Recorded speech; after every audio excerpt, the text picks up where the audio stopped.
This is a Wisconsin Sports Zone update. Well, the Badgers remain number 11 in the AP poll despite falling to Oregon in overtime on Saturday at the Kohl Center. With that loss, they will now need quite a bit of help to get their regular season Big Ten title as they sit in fourth place, 2 games back with just 4 games to play. They'll be at home again tomorrow night against Washington before traveling to East Lansing to play the first place Spartans on Sunday. Turning to the Bucks, who remained unbeaten since the All-Star break last night, beating the Heat at home 120-113. New additions Kyle Jr., who the team calls Scoot, have helped bring some youth and athleticism to the team. Doc Rivers talks about what he's seen from the both of them. I think Scoot scored a couple of times, then Kuz gets a rebound, breaks out, creates a basket, then Scoot goes back to it. Just gives us a lot of speed, and we try to make sure we have one roller, and that's Jericho, and 2 shooters around those guys, and I think it's a good fit. They'll look to extend the winning streak to 5 in a row tomorrow night in Houston against the Rockets. Rural Mutual Insurance, keeping Wisconsin strong. When a company only does business in Wisconsin, that's Wisconsin Strong. Rural Mutual provides all lines of insurance, including commercial, farm, home, and auto. And your premiums stay right here to keep Wisconsin strong. Local agents, local underwriters, local claims adjusters. Rural Mutual Insurance, keeping Wisconsin strong. Well, the Brewers are just about to start their 3rd game in the Cactus League as spring training is now in full swing. William Contreras and Reese Hoskins will make their spring debut today. They'll see Seattle starter Logan Gilbert for the first couple innings, while Chad Patrick will start the game on the mound for the Crew. Also scheduled to pitch today is Elvis Peguero and Jared Koenig. For the Wisconsin Sports Zone Network, I'm Austin Harper. Well, now here's the big one, and Tracy got it. Makes it a 2-possession game. No fouls here. They'll let it roll, but it's not going to matter. What a win for the Oregon Ducks. From down 17, they win it in overtime over 11th-ranked Wisconsin. Well, you got to turn the page. I mean, we will come back and practice and everything tomorrow, and we can't sit here and feel sorry for yourself. It doesn't sit well. Get it out of our system and get improve the areas that we need to improve. This is where Wisconsin gathers to talk sports. Packers, Brewers, Badgers, Bucks. The Wisco Sports Show is on the air. Now, here's your host, Grant Bills.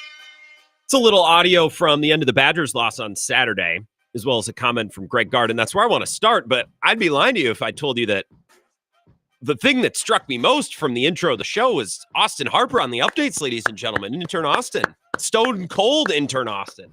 How about that? He told me on Saturday, because Ebo's gone this week, he said, well, I'm going to be doing the 4 and 5 updates next week. I said, hell yeah. Let's get another, and it's difficult filling in for Zach. Zach is the gold standard in the Wisconsin sports industry of hard-hitting updates, hard-hitting journalism, hard-hitting coverage. And I say that with a little sarcasm because I love Zach, and that's, I always give Zach guff and he gives it back to me. But Zach is exceptional at what he does. So Austin filling in, and the reviews are already coming in on Twitter from Jeremy and Scotty at Wisco Grant. Is this guy AI? No, that's, although I don't know if that's a compliment or not. Austin Harper on the updates. Hell yeah. So I got to talk Badgers basketball. That's what we're going to lead with, but I needed to at least recognize Austin doing the evening updates. I love hearing his voice. Love that. Let's go. This is the Wisco Sports Show. My name is Grant Bills. We're going to start with Badgers basketball. We've been really Badgers heavy the last 2 weeks, and they've had some big wins. So I'm not apologizing for that. I'm not saying that we should talk about other things. The Badgers have often been the lead story, more nights than not the last 2 weeks. I want to start with them because that's the big story from the weekend, but then I want to talk about some of the big NFL storylines as the Combine gets underway this week. Bill and Mike Clemens are headed down there. I believe Bill's en route as we speak. He'll be broadcasting there live tomorrow. Mike Clemens and others will help get us some of that Brian Gutekunst audio to pick through, and we're going to find one little turn of phrase or thing that he said that really pisses us off or gets us fired up, and we'll dig into that. That'll be fun. And I also want to talk about the Brewers. They're playing right now. They're up 7-5. Oh, great. The pitching staff is blowing it. They're up 7-1 last time I saw. And a big day for Oliver Dunn. Couple of hits, including a homer, a few RBIs. All right. It's time for some narrative pushing. And don't ask me about Aaron Ashby's performance yesterday. Yes, I watched the game. I will not comment. I'm not prepared to comment on it at this time. Your texting calls always welcome. 608-321-1670. And you can comment on the live stream. It's up YouTube, Facebook, and Twitter. I'm on Twitter at Wisco Grant. So the Badgers gagged. Okay. Let's start there. No two ways about it. They gagged. They had a 17-point lead. And I don't know if it maxed out their lead at 17. I don't know if they maxed it out in the first half or the second half, but they had a big lead in the second half too, late in the second half, and they blew it. And it's not like Oregon had some unbelievable shooting performance. They shot 40% from the field, 35% from three. It's not like, well, what do you want to do? Oregon hit 55% of their three. It's not like Oregon had some unbelievable day, right? Wisconsin just gagged. And they have no one to blame but themselves. A win on Saturday would have moved them within a game of first place in the Big Ten standings, which would have been massive with 4 games to play, especially because Wisconsin's got 3 of the worst teams in the conference and Michigan State. But that Michigan State game might be the opportunity they need to make up a game on Michigan State to get into the lead in the Big Ten conference standings, or at least to grab a share of first place. If we're talking about trying to hang a banner for the regular season, that win would have been massive. Okay. The Badgers only hit 7 threes, which for 2025 is a poor game. They shot 7 of 28 from 3, and that's fine. Tanjay had an off day. He finished 9 of 20 from the field, and that was fine. 17 turnovers, which is a ton, and that was mostly fine because even when they're not hitting threes, and even when Tanjay isn't white hot, and even when they're a little sloppy with the ball, they're more than good enough to beat a team like Oregon, especially at home. Right? They're more than good enough. They're such a good team that they can overcome. It's enough to overcome a slow day from 3. They're good enough to overcome a bad day from Tanjay. They're good enough to overcome turnovers. They've done it almost the entire season. But they're not good enough. No team is good enough to have a bad day from 3. Their leading scorer have an off day, to turn the ball over at a really high clip, and to gag the most important play, the 2 or 3 most important plays of the game. That's what did them in. Is even when they struggled here, they're still good enough to win as long as you take care of business and you successfully inbound the ball like 2 times and get to the foul line. That game on Saturday, right where my brain went, that game on Saturday should have been a rehash of the Ohio State game from earlier in the year, where they had a big lead, and then the last couple of minutes, Ohio State just puts a couple buckets in, and all of a sudden it's a 1-possession game with a minute to go. You got to dig deep. You got to focus, and you got to make sure, execute on the inbound passes, beat the press, get to the line, make your free throws. Not a pretty win. That win over Ohio State should have been more impressive. It shouldn't have been that close. But Ohio State made some shots. Wisconsin got a little lazy. That's human nature. But you inbound the ball, you hit your free throws, you execute at a high level like a veteran-laden team is supposed to be able to do. You notch the W and you move on. That's what they did earlier this year against Ohio State when something very similar happened. If they had just done that on Saturday, I wouldn't really be that upset about the turnovers. I wouldn't be worried about the shooting. I wouldn't be worried about John Tanjay. I said that was a game where they got off to a great start. They got a little comfy at home. They got a little lax. The game got tight. But then you know what? They focused at the end and did what they needed to do to make sure that they notched the W anyways. Like they did earlier this year against Ohio State. They weren't able to do it on Saturday. I would have no complaints. Had they just won, I wouldn't be sitting here today saying, oh, that game was a mess. That game was a mess. That game was, it shouldn't have been that close. All that would be true, but I wouldn't care. Because now you're on to Washington, and then you have a date with the Spartans at the Breslin Center up in East Lansing coming up this weekend. You move on, you notch the win, and it's not a big deal. But they couldn't do it. That loss is a gag. I'm not telling you anything you don't know, by the way. I'm just reacting to what happened this weekend. A huge missed opportunity to take a really nice step to try to at least steal a share, possibly, of a Big Ten regular season title, let alone win the thing outright, which was probably even still on the board before they let that game. They gave it away in the final 60 seconds. And I'm mad about it. I'm frustrated about it. I'm bummed out about it because I wanted a world in which you have 4 games to play. 3 of them are cupcakes, 2 of those cupcakes at home. And the showdown versus Michigan State is probably going to decide on some level the conference regular season champion. It doesn't get any better than that. That would have been perfect. We could have talked about that all week. We could have watched. And the Badgers still might have some crazy things happen around them. They might still have a shot, but losing that game Saturday was such a kick in the store and such a breath taken out of the sails of what could have been the final 2 weeks of the season. And I'm mad about it. But I care about regular season games, unlike some of you. And I don't do this often, but I will climb on my soapbox a little bit here because there are some of you And I see you on Twitter. I see you text the show. Some of you call. But there's some of you in college football fandom, Badgers fandom, who tells me, well, the only thing that matters is March, right? Every time the Badgers notch a huge win, well, season really starts in March. Those are the only games that really matter. Okay. So then I assume you're not upset about Saturday? How could you be? It's a February game. It doesn't matter. Again, I'm upset about it. I can be upset about it because I care about regular season games. I care about conference play. I care about the opportunity to contend for and potentially win a share or an outright Big Ten regular season title. That matters to me. That's a big part of this sport. But I know for some of you people, it's not at all. So if you're one of those people, butt out.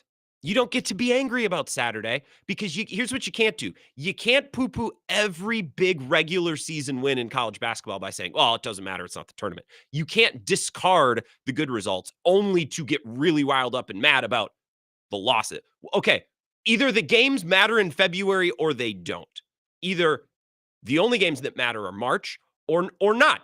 We can't pick and choose. We can't have it both ways. So all these Badgers fans, you're pissing and moaning about, oh, this is the start of the February slide. Here it is. It's just a little late. Or, oh, I knew this team was overrated. Oh, I know guard really sucked. No. I won't allow it.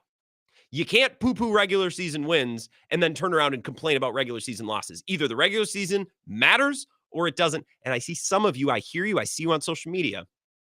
Some of you people, and I don't do this often. I do not talk down to fans very often, but I think in this instance, it's my job. I need to, right? Either you care about the regular season or you don't.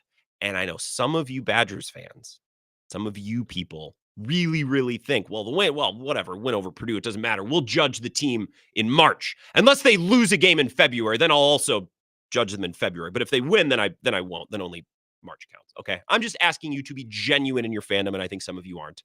So I have to call that out.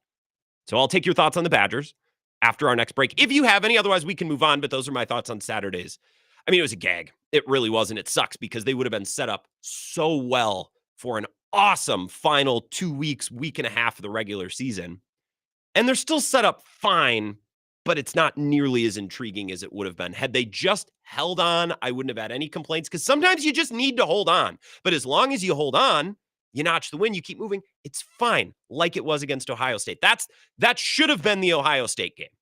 And it would have made all the sense in the world. I wouldn't have been mad about it. This I'm mad about. Some of you can't be. I'm drawing the line here. I can be mad about it, but then again, I'm crazy. I look at the scoreboard and I watch the team in the regular season, and I think the games in February and January matter. But to some of you, I'm weird. I know. An NFL story that's front of mind this week, and I know some of you are like, talk about the Packers, talk about the NFL. Here I am. I'm mixing in some NFL talk to our opening segment, something that's front of mind for me this week. And I imagine this will be a big story as the combine progresses this week, as coaches and general managers and media people go down there and they have conversations, they create content, we get stories. The Rams have given Matthew Stafford permission to speak with other teams. And I think this is a huge deal for a couple of reasons. And I'll explain those reasons in a minute. But first, I pulled 2 minutes of audio of Peter Schrager on Good Morning Football today.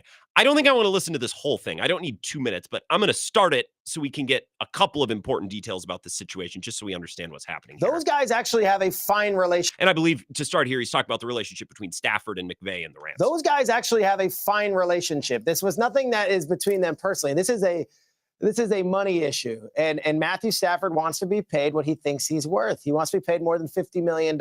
They've given the agent, Jimmy Sexton, one of the best agents in all of football, both college football with the coaches, and of course in the NFL with coaches and players, they've given him the freedom to go seek out what might be some teams that would be of interest and if those teams would pay him. And guess what? There are teams that are willing to pay him more than what the Rams are currently willing to pay him. The question is, does Stafford want to go to those teams? And what are those teams willing to give up? It's all very awkward because McVay and Stafford may end up together. And it's just like, well, that was water under the bridge. That was business. We got to keep the emotional side separate from the business side here. Truth of the matter is, Matthew Stafford was one pass away from playing an NFC championship game at home against the Washington Commanders this year. That guy can still ball. And if you don't think he's one of the top 9 quarterbacks in the NFL currently, well, then you're thinking he's not worth $50 million. And that's really where we're starting that number, $50 million. Last year, the Rams borrowed money from future years to pay him a pay bump. They're not going to do it again this year. And they are currently paying him less than $50 million. So you look at the teams and you look at the options for the Rams. Say you trade him Okay. I don't care about what comes next. I just kind of wanted the stakes of what's going on. It's a money issue. Stafford believes he should be paid. What did I say? I think 50 million. Traeger reported, and I can look it up again. I believe he wants 50 million. He wants a pay bump for the second straight offseason. Like he's done this multiple times. I think this is a big story. It has ramifications that are Packers related. It's significant for the power balance in the NFC. Even if Stafford goes to the AFC, right? It matters for the Packers because the Rams, I view the Rams as a top dog in the NFC. I think they're one of the, right now, 3 or 4 best teams that are most likely to contend and to be a problem in the playoffs, a true obstacle to get past if the Packers were to break through and get back to a conference title game or get back to a Super Bowl. So even if Stafford goes to the AFC, it still matters a ton to the Packers in the NFC because I think it really impacts the top of the conference, the power balance of the contenders at the top of the conference. I think this is significant for the future of Aaron Rodgers, right? Because I think if Stafford leaves, all of a sudden maybe the Rams are interested in Rodgers. Or if Stafford leaves, that's one fewer quarterback-hungry teams that Rodgers could potentially go to, so it matters for Rodgers. And I think Stafford's current career arc has a little Rodgers flavor. Not in that Stafford as a human is like Rodgers. Rodgers is obviously a very unique cat, or I guess to quote Mark Murphy, he's a complicated fella. I'm not saying that Stafford is, maybe the center for drama and attention that Rodgers might be. And it's not a personal commentary on Rodgers. Dude just creates headlines, okay? I think this portion of Stafford's career has become a little Aaron Rodgers-ish because the team that currently employs him is like, look, we're not going to do this every year. We're not going to do this every year. We're not going to go year by year with your playing status. It's not just that we have to worry about whether or not you're going to play. It's that year by year, we need to worry about whether you're happy with your contract. So like at the end of every season, you're telling us, okay, we need to wait to see if you're going to retire or not. And then once you tell us that you're going to play, we need to readdress your contract every offseason. Like, of course teams would get sick of that. Of course the Rams are like, dude, we can't do this every offseason. We need a little more stability. We need a longer runway, which is not unique with older quarterbacks and the teams that employ older quarterbacks. I just think this is an example of how even when a quarterback is good and even when a quarterback can lead a team and contend with a team, a general manager and a head coach and a front office, they don't like this whole song and dance with old quarterbacks. They don't like a song and dance of ending the season and wondering, okay, is this guy going to keep playing? And they definitely don't like the song and dance of, even though I'm under contract for the next 2 years, I would like a pay bump. I deserve a pay bump. It's like, we can't. Teams hate to do this.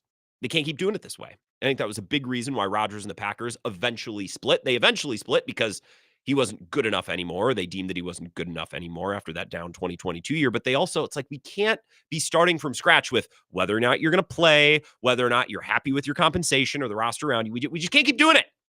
So I think what happened previously with the Packers and Rodgers could be a little bit of a lesson in what's going on with the Rams and Stafford. Rodgers and Stafford, very different humans, right? I don't know that there's a ton of parallels there, but it's this year by year wait and see thing that just drives front offices and teams a little nuts. And I get it. It's a lot of variables and a lot of things to be messing with when other teams are like, we just need to focus on the draft and our roster. We're not worried about whether or not our quarterback's going to play or how we need to move money around to keep this guy happy for another year, only to do the same exact thing 12 months from now. Or I guess, 8 months from now or whatever. I don't have a calendar in front of me. So any thoughts on that and anything that could come up or be a story at the Combine this week? Hope to talk some Packers and some football tonight. Any thoughts on the Badgers? And yes, we're going to discuss the Brewers in a little bit as well. Your calls on whatever after a long weekend because I was off on Friday. Excited to connect. 608-321-1670. Get to your phone calls next. This is the Wisco Sports Show with Grant Bills on the Wisconsin Sports Zone Radio Network.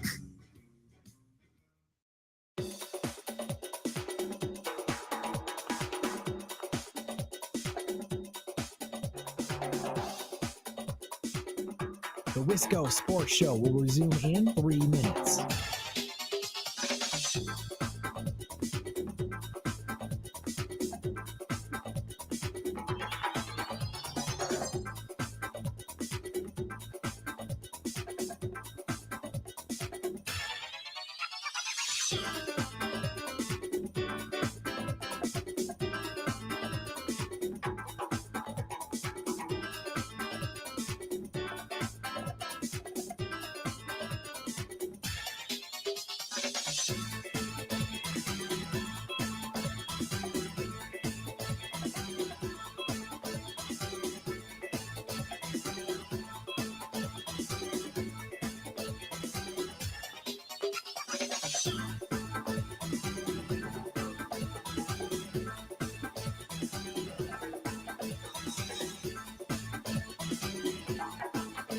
The Wisco Sports Show will resume in 2 minutes.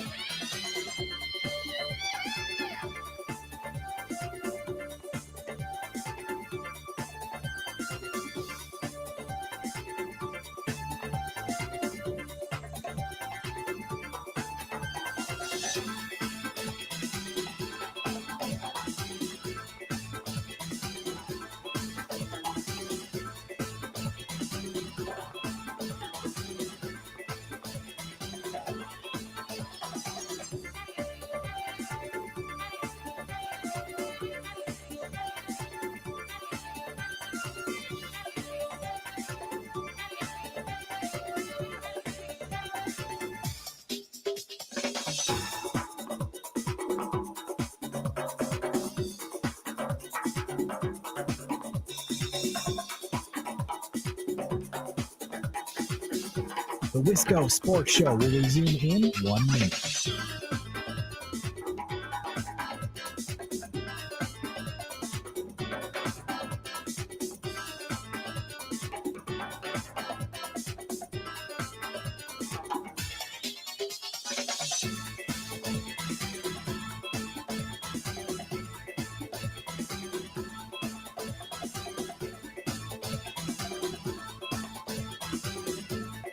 The Wisco Sports Show will resume in 30 seconds.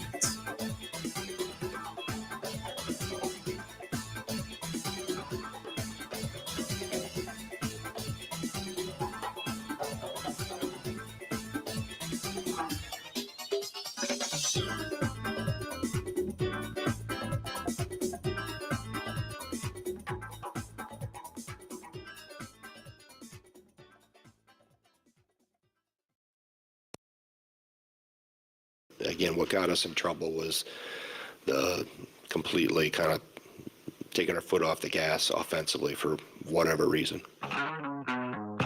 That's Greg Gard. He sounded bummed out after that loss. They gave it away, and it was such an important game to have, especially with that lead. They were in such a good spot. Yeah, they didn't shoot the ball well from 3. Tanjay had an off day. And they turned the ball over a bunch. Okay. Still good enough to win, despite that. If you just inbound the ball 2 or 3 times, possess the ball, make your free throws, you win, like the Ohio State game earlier this year. Perfect comparison.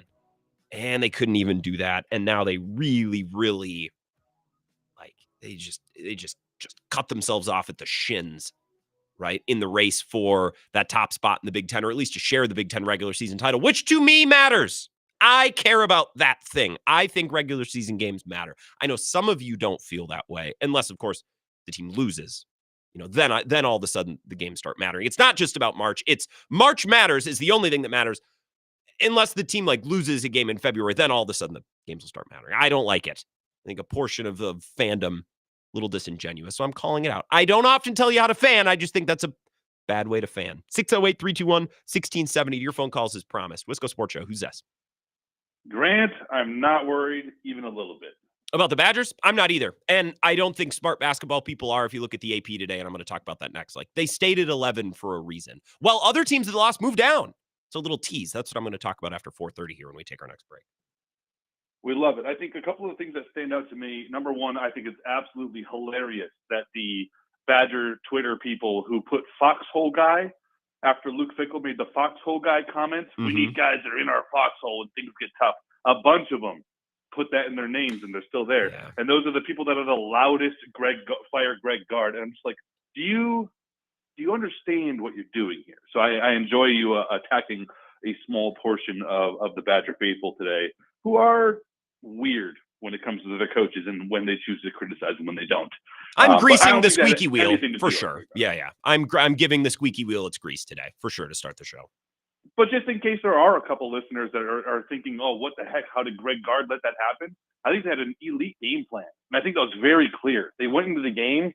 The opposition had no idea what to do. They were kicking the crap out of Oregon. Mm-hmm. And then you had your most senior leaders on the team, the most important players, poop down their leg in the second half. It's college basketball. It happens. We move on. Before I let you go, I know Austin hated this comment, and shout out Austin for getting the updates today. Shooting down sports talk conversation on a week with Matt Stafford. Grant, a second-round pick, a third-round pick, a third-round pick. I'm shipping Jordan Love to LA for Matt Stafford tomorrow if I'm the Packers GM. Not going to go out there halfway with my take like Tony. I'm saying if that's what it takes, if we ship Jordan Love and we get Matt Stafford for 3 years and 3 or 4 picks, I think that's the exact kind of move I've mentioned a couple of times. I think it's similar to what Philadelphia did, and I think you gotta offload your players when they're valuable. Jordan Love's got value. That's what I would do. I'm fascinated. I think Vagabond John's a good call. I think there are teams in the league who should be thinking along those lines. I think highly of Jordan Love, and I think the Packers do too. So I don't think it makes sense for them. Nick Wright has brought this up on First Things First a couple of times in the last few weeks. What about Tua for Matthew Stafford? The Dolphins go all in with this current collection of players before then going into the next stage. The Rams get cheaper and reset at quarterback. Maybe they can use Tua as a bridge guy, or maybe they can win with him for a couple of years. I think there are some teams who are like, we're ready to win, but we don't really love our quarterback. I think more teams than probably most fans would tell you should be open to the idea of, well, what if we went for Matthew Stafford? Just something interesting to think about is all. 608-321-1670. Wisco Sports Show. Who's this? Grant, Mike, and Portage. Hey, what's going on, Mike?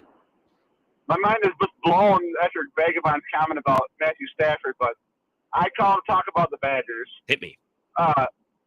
The one first positive thing, I do think the Badgers don't lose another regular season game. We went out going into the Big Ten tournament. They're strong, they're good, and this is if you can call it a good loss, this would be a good loss. I mean, they're going to be fired up.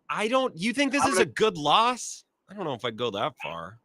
I mean, they didn't blow it to Penn State. There are worse Big Ten teams to lose to, don't get me wrong, but it's not great. It's good to the point that it's going to motivate them to drive forward and have a great finish to the season. But 3 negatives I want to touch on, and then I'll let you go. One, my mind is blown that Greg Gard did not call a timeout at the end of regulation to set up that final play. Mm-hmm. Kanye even looked over at him like, are you going to call a timeout? He even made eye contact with him. 2, Steven Crowell, if he's playing against anybody that's his height or taller, he stinks. I don't get it. Bitter or whatever his name was tore up Steven Crowell. In the second half, I'm assuming, and I watched the first half more closely than second. Steven Crowell dominated the first quarter of that game. Yeah. He was everywhere, passing, shooting, in the paint. So unless he completely turtled in the second half, I was not watching as closely. I was at a Wisconsin Broadcasters event. I had it on, but I wasn't dialed like I was for the first half. Did Steven Crowell fall off a cliff in the second half? Did I miss that? Gard even took him out for the last minute of the game. Well, I mean, that could be for other reasons. I don't know. And maybe I'll go. I have Greg Gard's post-game presser. What's object number 3, Mike, before I let you go? Number 3 is the first half, the Badgers were getting into the post, and the pick and roll was working, and then we got away from it and started going this outside shot thing. Mm-hmm. And you could tell that they got away from the post game and going to the basket because we weren't even in the bonus at the end of the game. Yeah. We weren't getting fouled. So we got away from what was working. I didn't like that, but I'm not a head coach, so. That's human nature, right? I always bring that up. Like, there is a human element to all of these games. When you get a big lead or when you're on the tail end of a road trip or a tail end of a winning streak, right? Human nature starts to take over. When you got a big lead, I don't want to drive into the paint because I don't want to get hit. I don't want to have to take contact. I just want to shoot some threes. Like, let's take it easy a little bit. And once you flip that switch off, it's hard to flip it back on. This team is capable of flipping it back on. And flipping it back on is just like, okay, we got to inbound the ball cleanly 3 times and we win, like the Ohio State game, but they didn't do that. So I don't know about Steven Crowell in the second half. I think it's an easy thing to say when this team loses. Well, Steven Crowell got babied. Well, I saw the first half a lot more closely, but he was everywhere. He was dominant to start the game. 608-321-1670. Wisco Sports Show. Who's this? Hey, it's Uncle Packer. Hey, Uncle Packer. What's up? I know. Hey. Happy belated, by the way. I was told it was your birthday. I forgot to wish you a happy birthday the day that someone told me this last Thursday or Friday, but happy belated. Thank you. Yep, I turned old again. I want to say that game Saturday was kind of tough, man. We had like a 98% chance of winning with 7 minutes left, and it was down the drain. But, everything's going to depend on the comeback. The Greg Gard gauge will check if they come out strong and finish up winning all the games, it's going to be a great season. I wanted to talk Bucks though, and I really like this new look Bucks team. I'm excited. I'm always excited. I think once we get this Kuzma with enough of the Washington team washed off him, I think it's going to be a good team. What do you think about Kuzma? I think Kuzma's been a lot better than most people thought. I appreciate the call, Uncle Packer. I think the Bucks have looked really nice the last 2 weeks, or I guess since coming back from the All-Star break, so the last week. Kuzma is bigger than most people think. I think most people in their mind, myself included, thought of Kuzma as a guard or a smart player. He's big. He gives them size and athleticism, and he's not an elite defender, but he's got functioning ankles. He's not 33 years old, right? So I think Kuzma can be a really nice piece, right? How they make Taurean Prince fit in there, and how do we use Brooke Lopez? Like, these are the things that Doc's going to have to figure out. And of course, it's going to come down to, is Giannis healthy and playing at a dominant level, and is Dame hitting some shots? If they do those things, I think they can play with just about anybody, including the Celtics on any given night. I wouldn't pick them in a 7-game series, nor would they be favored. But I think the pieces are there for this to be a solid team in a way that it really hasn't been the last year plus. I think it can work. It's not Boston, but I don't think they had a mechanism or a trade or a move to be made to put them online with Boston. One more call here, and then we'll get to our break. 608-321-1670. Wisco Sports Show. Who's this? Hello? Hold on. Let me try this one more time. Sometimes this button sticks. Hello? Anybody there? Hello? I can hear. Someone on the line. All right. Try again after the break. Yeah, I think the Bucks have looked just about as good as you could expect them to, given Giannis has been hurt, and they haven't really looked that awesome this year. I think Kuzma's been nice, and Kevin Porter Jr. has been really good too.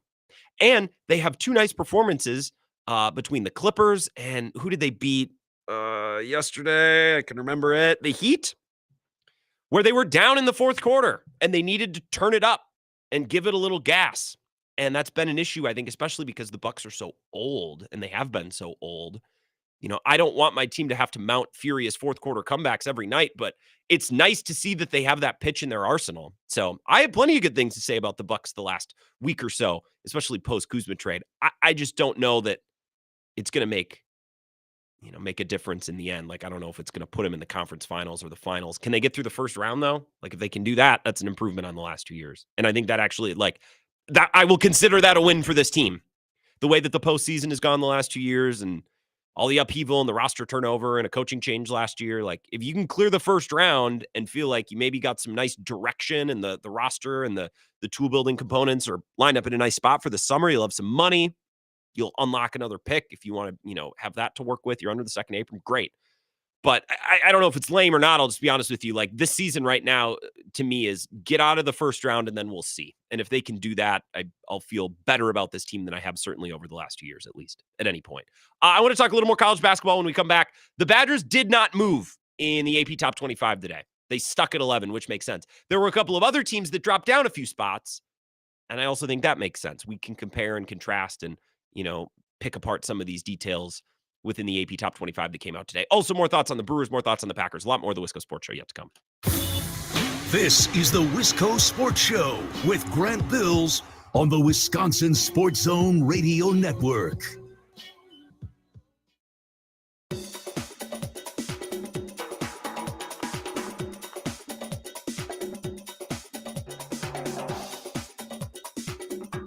The Wisco Sports Show will resume in 5 minutes.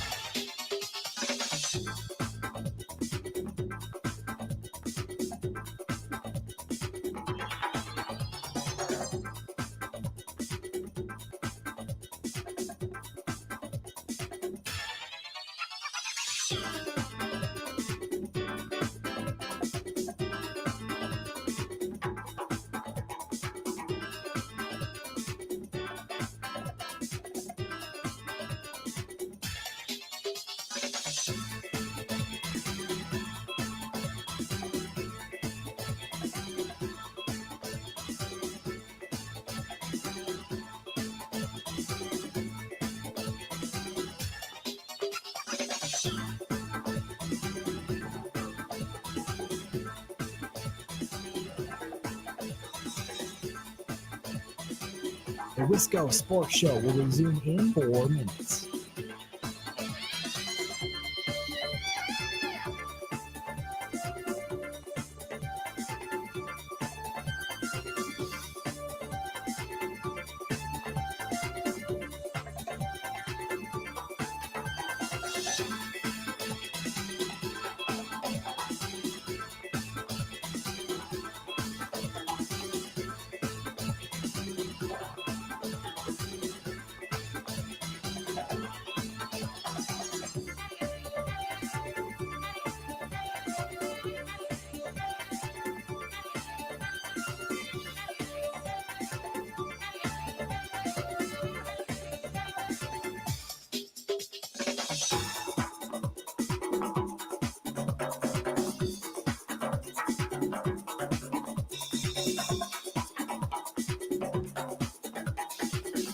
The Wisco Sports Show will resume in 3 minutes.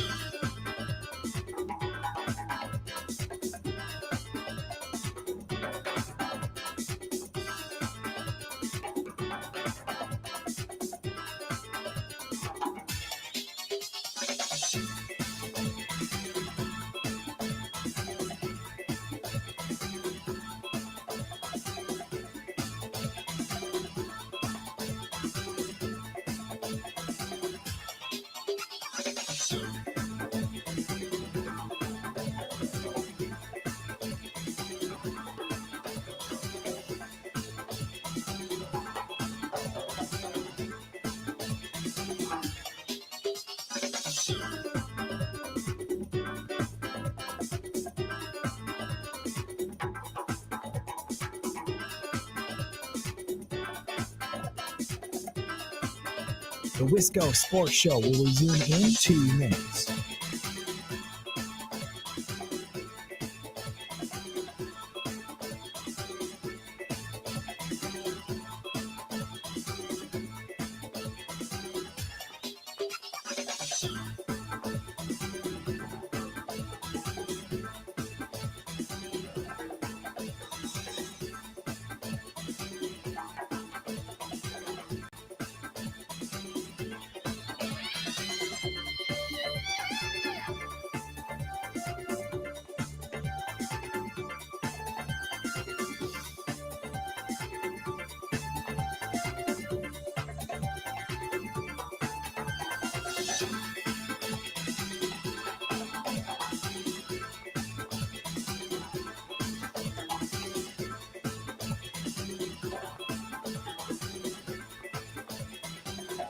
The Wisco Sports Show will resume in 1 minute.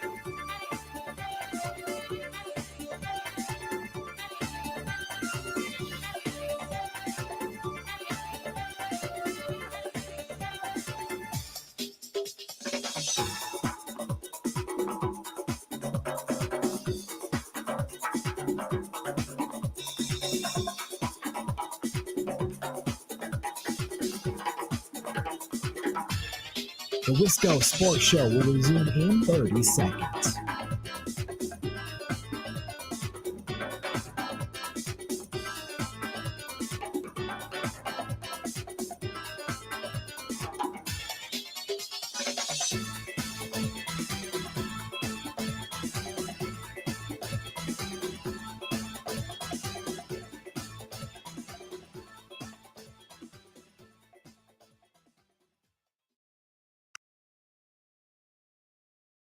Well, you got to turn the page. I mean, we will come back and practice and everything tomorrow and prep for Washington. You can't sit here and feel sorry for yourself. You know, it doesn't sit well with everybody, and because you know, we beat ourselves for the most part, and you know, we haven't done that. I don't know if we've done that all year.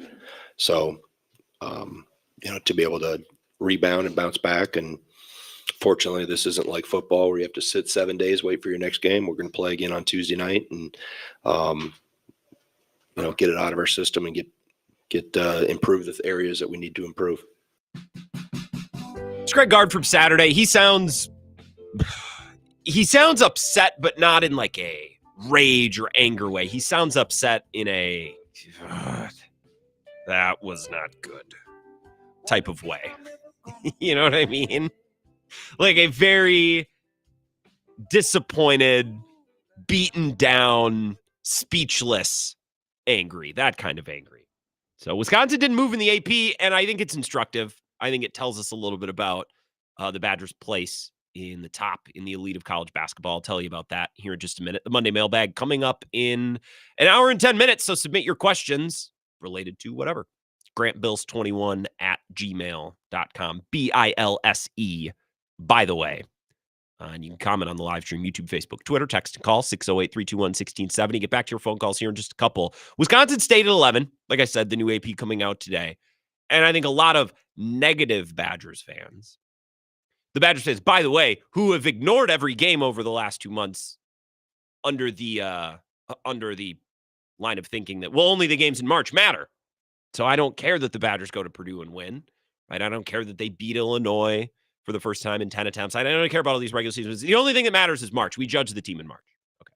Well, unless they win, unless they lose a game in February, then we'll judge them. Then the games matter, which I think is disingenuous. But I know a lot of those fans, right? And I saw the tweets on Saturday. It was like, oh, here comes the February slide. It's just a little bit later this year. Well, Jesus, it's a lot later because it's almost March. So I don't know that it could be a February slide because month of February is over.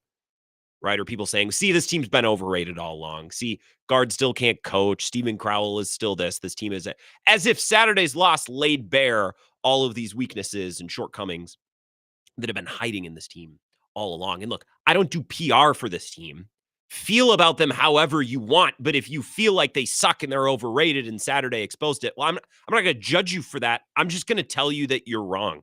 And I try so hard to never tell people how to fan. But to all of the people who are like, see, I told you, they're overrated. They're not any good. Okay, well, the AP voters held them at 11, which I think makes sense. Because I think Saturday, and the AP folks must agree, that was just a horrible, self-induced, perfect storm loss to a good team. Not a great team, but a good team. That's what the AP said by holding them at 11, and I think that's accurate, whether you want to accept it or not. Like, if you're someone who thinks, well, Saturday they would have won if they still had Connor Essegian, I cannot help you. I cannot speak reason to you if you think that way. You can think that way. I'll just tell you that you're wrong, and we can move on with our day. Saturday didn't show any structural shortcomings, and that's why they didn't move in the AP. It's because everyone was like, wow, that sucks for them that they blew that, but they're still really, really good. There are two other teams in the top 25 that are rivals of Wisconsin that I circled because both of them moved down, and I'm like, there are some teams who have lost games recently who have had structural shortcomings that have been exposed in losses. Two examples. Number one, Marquette. They dropped 5 spots down to 21. I don't say this to gloat. No, I don't like Marquette. I cheer for them to lose, just like a lot of Marquette fans cheer for Wisconsin to lose. I'll admit it. I'll just come out and say it because there's this weird flirtatious thing between Badgers fans and Marquette fans where neither fan base likes the other. Neither fan base likes the other team. Neither fan base wants to see the other team win at all. And yet we're all supposed to pretend like, well, I never think about you. Yeah, I do. Every time you're on. I'm like, are they losing? That'd be funny. Like every time. And I'll just be honest about it. I'll be the only one who's honest about it. I don't like Marquette. I don't say this to brag. When they lost to Nova on Friday night, I didn't tweet anything. But they've lost a couple of games recently to good teams like St. John's, Creighton, Nova, although Nova is the weakest of those three. But no, I mean, that's a legit program, right? When I watch Marquette, when I watch them lose some of these games, that's a really limited team offensively. That team has a ceiling. That team can get bogged down and really struggle to score. I feel like Cam Jones is a huge percentage of their offense. They don't have a ton of guys who can create and be counted on to create night after night. And they expend so much of their gas on defense, and they're elite on defense. They move and fly around and stop the ball in a way that the Badgers cannot. They are another level on that end of the floor, but they're limited offensively. And that's been laid bare for us to see, which is why they've lost some games. And the AP voters have said, yep, there's some shortcomings there. We're going to move them down in the rankings, something that they didn't do for Wisconsin. Purdue, another example. Just show you I'm not picking on Marquette.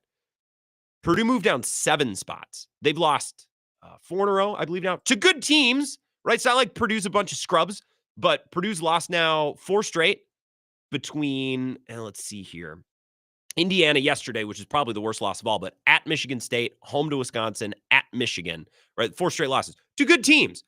But man, you watch Purdue, that's a 2-man offense. It's Trey Kaufman-Renn and it's Braden Smith. You cannot rely on Braden Smith, at least in this point in the season, to pour in 25 every night. He's a lot more Chucky Hepburn than he is John Tonje or Shannon Smith Jr., right? He can score and he'll get on stretches where he can score really well. And he's a very good player, but he's a lot like Chucky Hepburn in that you're going to get some pop offensively and that's great. But Chucky's bigger thing was field general, no turnovers, right? Play defense. Braden Smith, not quite the defender, a little different than Chucky, but he does a little bit of everything and scoring is a part of that. If you're relying on Braden Smith to fill it up, you're going to lose games. And his game-by-game log, look, Braden Smith, and I think he's worn down because they're asking so much. Only 8 points against Indiana, only 17 points against Michigan State. And 17 is not bad, but that's not enough when you are 1 or 1A, 1B, him and Kaufman-Renn. 6 points against Wisconsin. He couldn't do anything. And part of that was by design. Wisconsin's like, we're not letting Braden Smith get going, and they gave up open shots as a result. which I thought they went a little bit too far that way.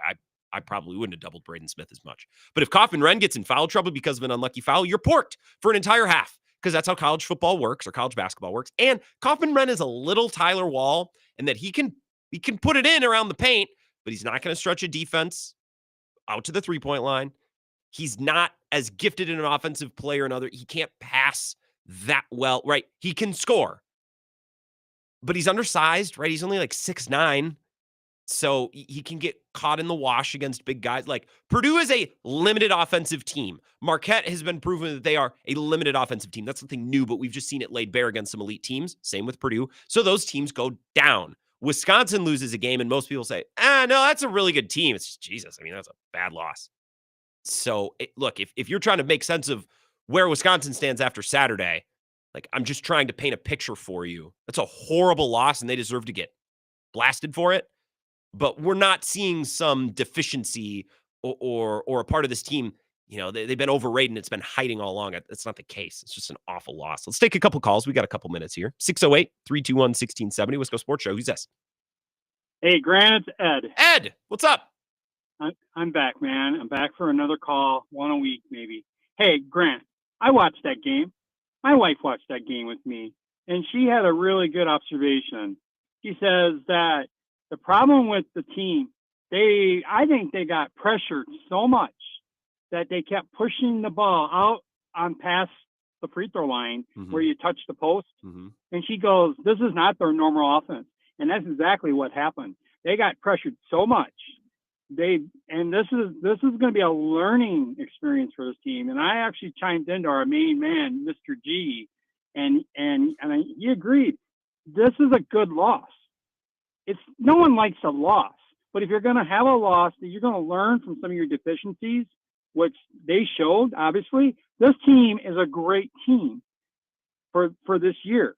They weren't even supposed to be in the top three. So for all the fans that are getting off like Connor season this, if that is the facts that are being laid out there, go away, jump off the bandwagon. You're not really in it to see the big picture. If you really feel that way, that Gard is a sucky coach, my God, he's in the Naismith line of coaches for the year. It's on the watch list. One of the best coaches here. Come on now, let's be real. One loss doesn't make a season. These games mean a lot, and I'll tell you why.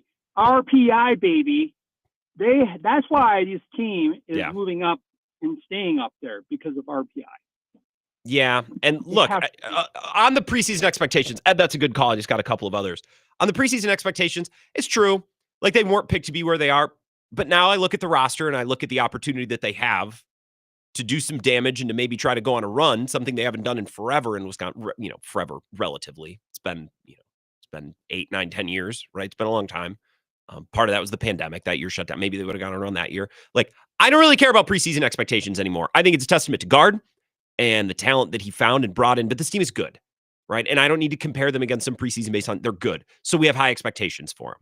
I do think there's part of Badgers fandom that just, they don't like Gard, and people miss a Season for some reason, and you're just waiting anytime this team loses to come and bitch and complain and moan. It's a bad loss. Look, they don't do especially well when defenses are allowed to really push out on them. Maryland did a really good job of that. And I think, especially once they started to feel themselves later in the second half, Oregon did that as well. Inbound the ball and you win, right? So we can break down the X's and O's, but at the end of the day, inbound the ball, you win. Catch an onside kick, you win in Seattle. Like, sometimes sports, it comes down to a play or two, do your job, and everything else is, details. 608-321-1670. One more call, and we got to go to break. Wisco Sports Show. Who's this? Well, Grant, if you would have told me in November that the Badgers would be eyeing up a 2 or 3 seed, shut up. Expectations change. Yeah. This team is a Final Four team. Yeah. And that win or that loss on Saturday is going to be the best thing that has ever happened to this 24-25 team. I think to go back to what we thought about Purdue 2 weeks ago, if I was a Michigan State fan, I'd watch that game and think, oh, crap. You know what I mean? Because I do think it'll be good for them. I don't disagree. I think this will light a fire under their butt. I think it will be good for them. I'm just frustrated it had to happen, because you're at a point of the season now, the way your schedule lines up, where you have this amazing opportunity, and it feels like you kind of blew that opportunity to be in the mix and maybe try to contend for a title this regular season by giving that game away. Yeah, for sure. And I think part of the reason they didn't drop in the standings is because, yes, they lost to an unranked team, but they also beat themselves, which is the number 11 team in the nation. So that's a quad one win, if you ask me. That's true. That's true. That'll help the BPI or the RPI. I don't even know. Did Ed mean RPI or BPI? I don't know what he was referring to, but that could also be my fault. Look, you inbound the ball twice, you win, and you escape with a win. And sometimes college basketball games get fluky, especially in March. Weird things happen. I think there was a lot of just weirdness at the end. Just inbound the ball, do your job, just like the Ohio State game, and it would have been fine. But I do feel really excited. That game in Michigan State this weekend, Cone, is going to be unbelievable to watch. Michigan State on Sunday. I think it's a 12:30 Central tip. Yeah, matinee. That is college basketball at its best. And Michigan State, they have a great home court advantage. I love their student section. You got Tom Izzo, year 30, Greg Gard, classic Big Ten matchup, the core of the Big Ten, none of these Maryland, Rutgers, UCLA teams. This is March. And a lot of respect between Izzo and Gard, which I like personally. That just we're in the club. We're in the OG Big Ten club, to your point, Cone. That's a good call. I got to run and I got to get to a break here. Couple more Badgers thoughts, couple more thoughts on the AP. When we start hour number 2, maybe we could talk a little bit about the Brewers and about the biggest NFL story of the week, which I think is only going to get bigger as the week goes along and the combine picks up steam. So a lot to get to that's not Badgers basketball related, but we got to talk about that game from Saturday because that was a mess. Even though there might be a silver lining to be found in there, I do think it'll fire this team up. I'm bummed that it had to happen to fire this team up because that game was an amazing opportunity to be a game out, lead in the conference, which matters to me. I know it doesn't matter to some of you, but I watch the games and I think the score means something. I know I'm weird. Final segment of hour 1 next. This is the Wisco Sports Show with Grant Bills on the Wisconsin Sports Zone Radio Network.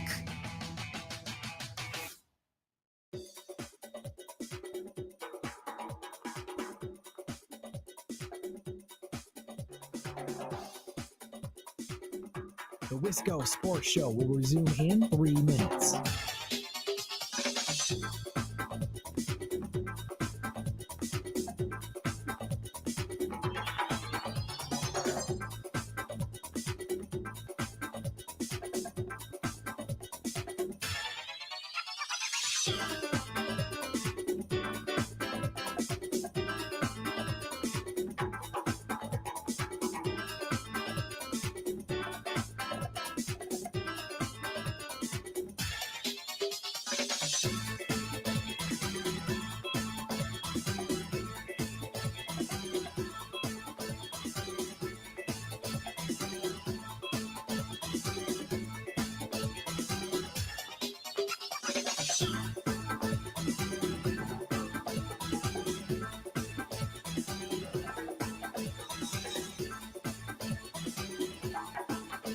The Wisco Sports Show will resume in 2 minutes.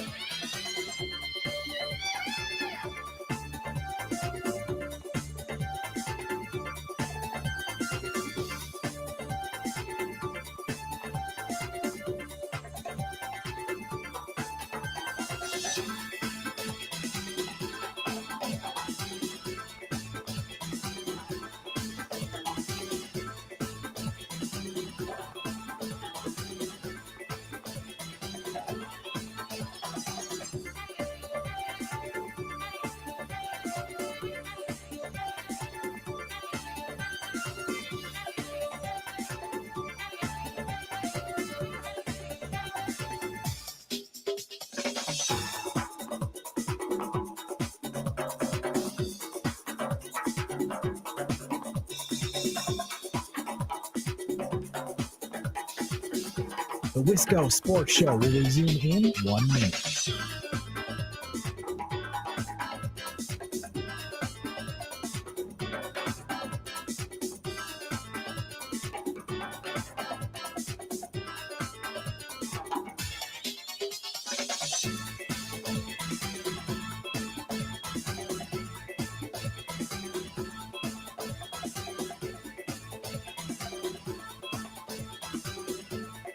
The Wisco Sports Show will resume in 30 seconds.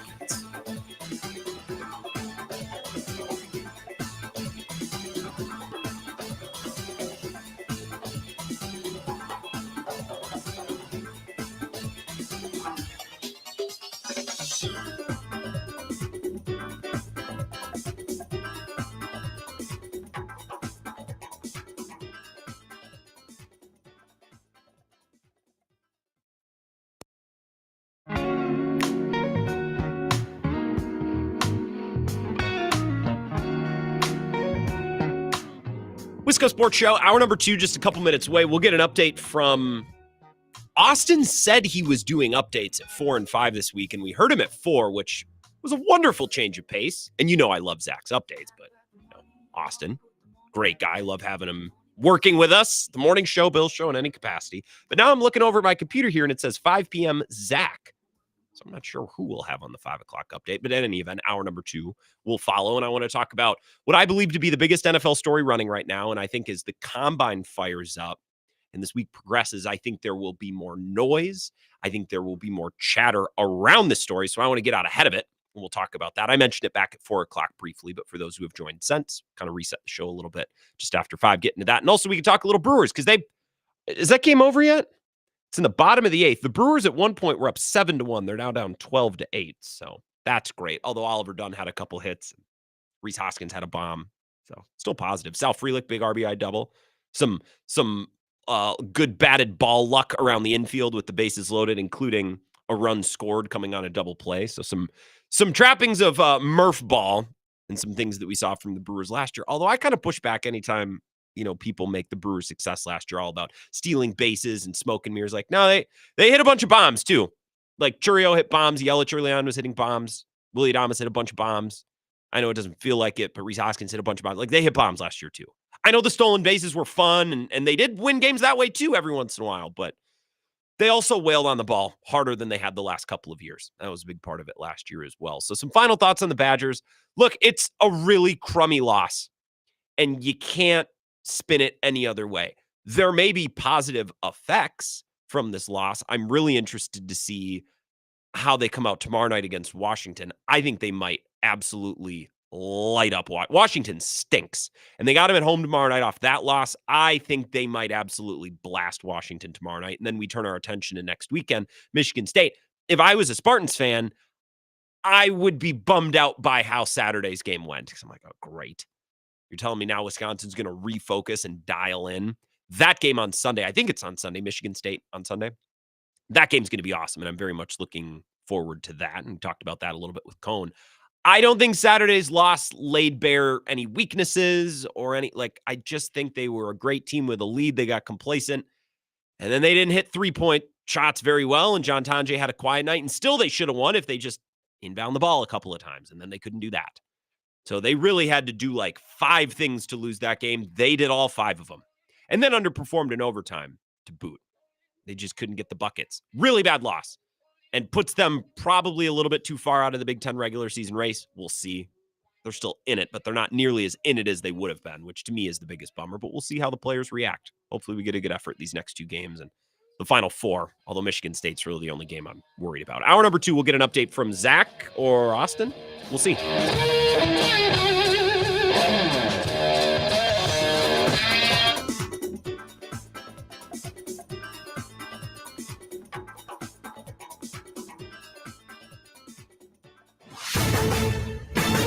This is a Wisconsin Sports Zone update. Well, the Badgers remain number 11 in the AP poll despite falling to Oregon in overtime on Saturday at the Kohl Center. With that loss, they will now need quite a bit of help to get their regular season Big Ten title as they sit in 4th place, 2 games back, with just 4 games to play. They'll be at home again tomorrow night against Washington before traveling to East Lansing to play the first-place Spartans on Sunday. Turning to the Bucks, who remained unbeaten since the All-Star break last night, beating the Heat at home 120-113. New additions Kyle Kuzma and Kevin Porter Jr., who the team calls Scoot, have helped bring some youth and athleticism to the team. Doc Rivers talks about what he's seen from the both of them. I think Scoot scored a couple of times, then Kuz gets a rebound, breaks out, creates a basket, then Scoot goes back to it. Just gives us a lot of speed, and we try to make sure we have one roller, and that's Jericho, and 2 shooters around those guys, and I think it's a good fit. They'll look to extend the winning streak to 5 in a row tomorrow night in Houston against the Rockets. ABC of Wisconsin is the largest apprenticeship program in the state, with more than 2,000 active apprentices in 12 different skilled trades. In the ABC apprenticeship program, you earn while you learn on the job, get paid to go to class, and graduate with a job in your craft, but without the huge college debt. Explore 12 different construction trades in one spot at buildyourcareerwi.org, or just search online for ABC of Wisconsin. while spring training is in full swing for the Brewers as they played their third Cactus League game today. Also over the weekend, the team added to their outfield depth by signing both Manuel Margot and former Brewer Mark Canna to minor league deals. They will have the opportunity to compete for a bench role to open up the season after it was announced that Blake Perkins will miss around 2 months with a leg fracture. For the Wisconsin Sports Zone Network, I'm Austin Harper. Well, now here's the big one, and Tracy got it. Makes it a 2-possession game. No fouls here. They'll let it roll, but it's not going to matter. What a win for the Oregon Ducks. From down 17, they win it in overtime over 11th-ranked Wisconsin. Well, you got to turn the page. I mean, we will come back and practice and everything tomorrow, and we can't sit here and feel sorry for yourself. It doesn't sit well. Get it out of our system and get improve the areas that we need to improve. This is where Wisconsin gathers to talk sports. Packers, Brewers, Badgers, Bucks. The Wisco Sports Show is on the air. Now, here's your host, Grant Bills.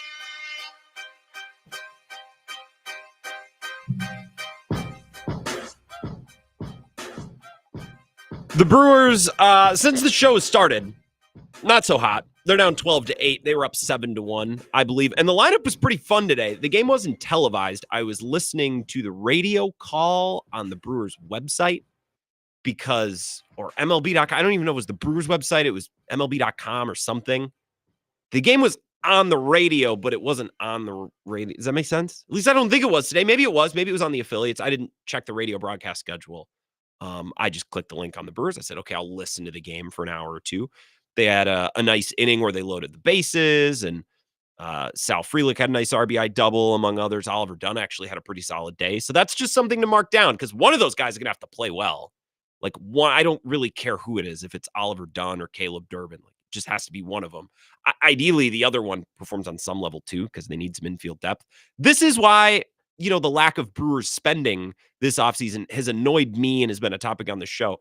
A little smaller level, a little more granular and specific level. Like, we have Ken Rosenthal and Bob Nightingale coming into the Brewers camp. Be like, hey, Mark, why aren't you spending? Mark, you've cut payroll. Mark, your team still is good, but you're cutting payroll. Why aren't you spending? And we got those stories from Bob Nightingale and Ken Rosenthal, more national, big picture stories. I don't really care what Mark's investment is. I don't really care what the final payroll number sits at year to year, because some years maybe you don't need to spend as much. This year, I'm like, could an extra $5 to $10 million have gone a long way on another infielder? Yeah, I think so. Third baseman, shortstop, it doesn't matter. Because even if you love Oliver Dunn at third and he performs, he's got the tools. He just struck out too much last year. Okay, if he figures that out, improves his bat to ball skills a little bit, pitch identification skills a little bit, well, then the tools are there. So, all right, we can invest internally and believe internally in Oliver Dunn, and we might even like Caleb Durbin, whatever. But if Bryce Trang smashes a finger and has to miss a month, or Joey Ortiz, look no further than Blake Perkins, fouls a ball off his shin, and he's got to miss 3 months. That could happen to anyone at any time. So what happens if Bryce Trang gets banged up or Joey Ortiz gets banged up? You're pantsed. You have nothing. You have nobody in the infield. So that remains my concern. That's what's sticking in my craw about this Brewers team. Again, I have no comment on the way that Aaron Ashby pitched yesterday. I watched every second of it. It's not that I didn't see it. I don't want to comment on it. 608-321-1670 if you have a Brewers thought, if you have a Badgers thought, or you want to comment on what I believe to be the biggest story in the NFL this week and currently for the league. And this is what I want to spend a few minutes talking about here before we get back to the phones. Matthew Stafford has been given permission by the Rams to see and to speak with other teams around the league, teams that might be interested in acquiring him because he wants a raise, and the Rams seem to not want to give it to him. Here's Peter Schrager on Good Morning Football this morning talking about how the relationship is fine between the two parties. This is Stafford and the Rams, or Stafford and McVay, or Les Snead. It's all about money. Those guys actually have a fine relationship. This was nothing that is between them personally. This is a money issue. And Matthew Stafford wants to be paid what he thinks he's worth. He wants to be paid more than $50 million. They've given the agent, Jimmy Sexton, one of the best agents in all of football, both college football with the coaches, and of course in the NFL with coaches and players. They've given him the freedom to go seek out what might be some teams that would be of interest, and if those teams would pay him. And guess what? There are teams that are willing to pay him more than what the Rams are currently willing to pay him. The question is, does Stafford want to go to those teams? And what are those teams willing to give up? It's all very awkward because McVay and Stafford may end up together, and it's just like, well, that was water under the bridge. That was business. We got to keep the emotional side separate from the business side here. Truth of the matter is, Matthew Stafford was one pass away from playing an NFC Championship game at home against the Washington Commanders this year. That guy can still ball.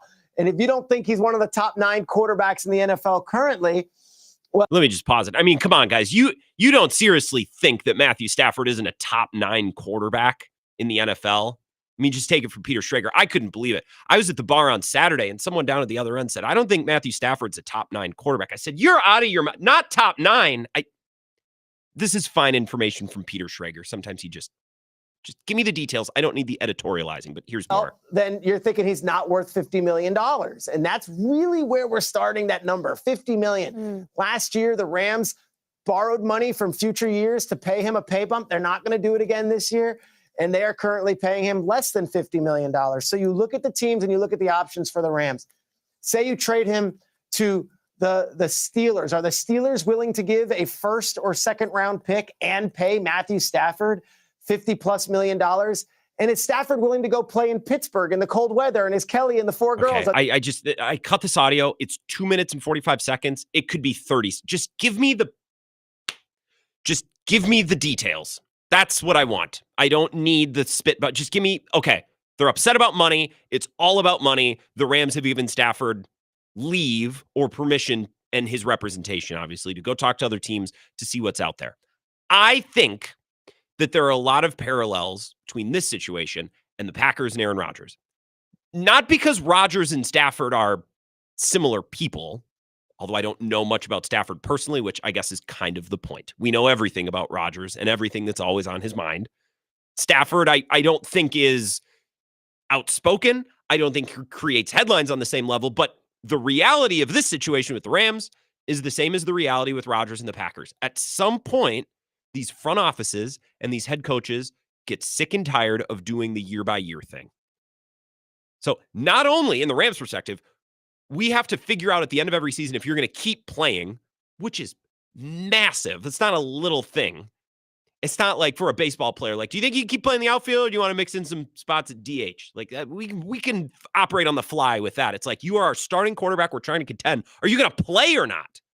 That's a huge deal.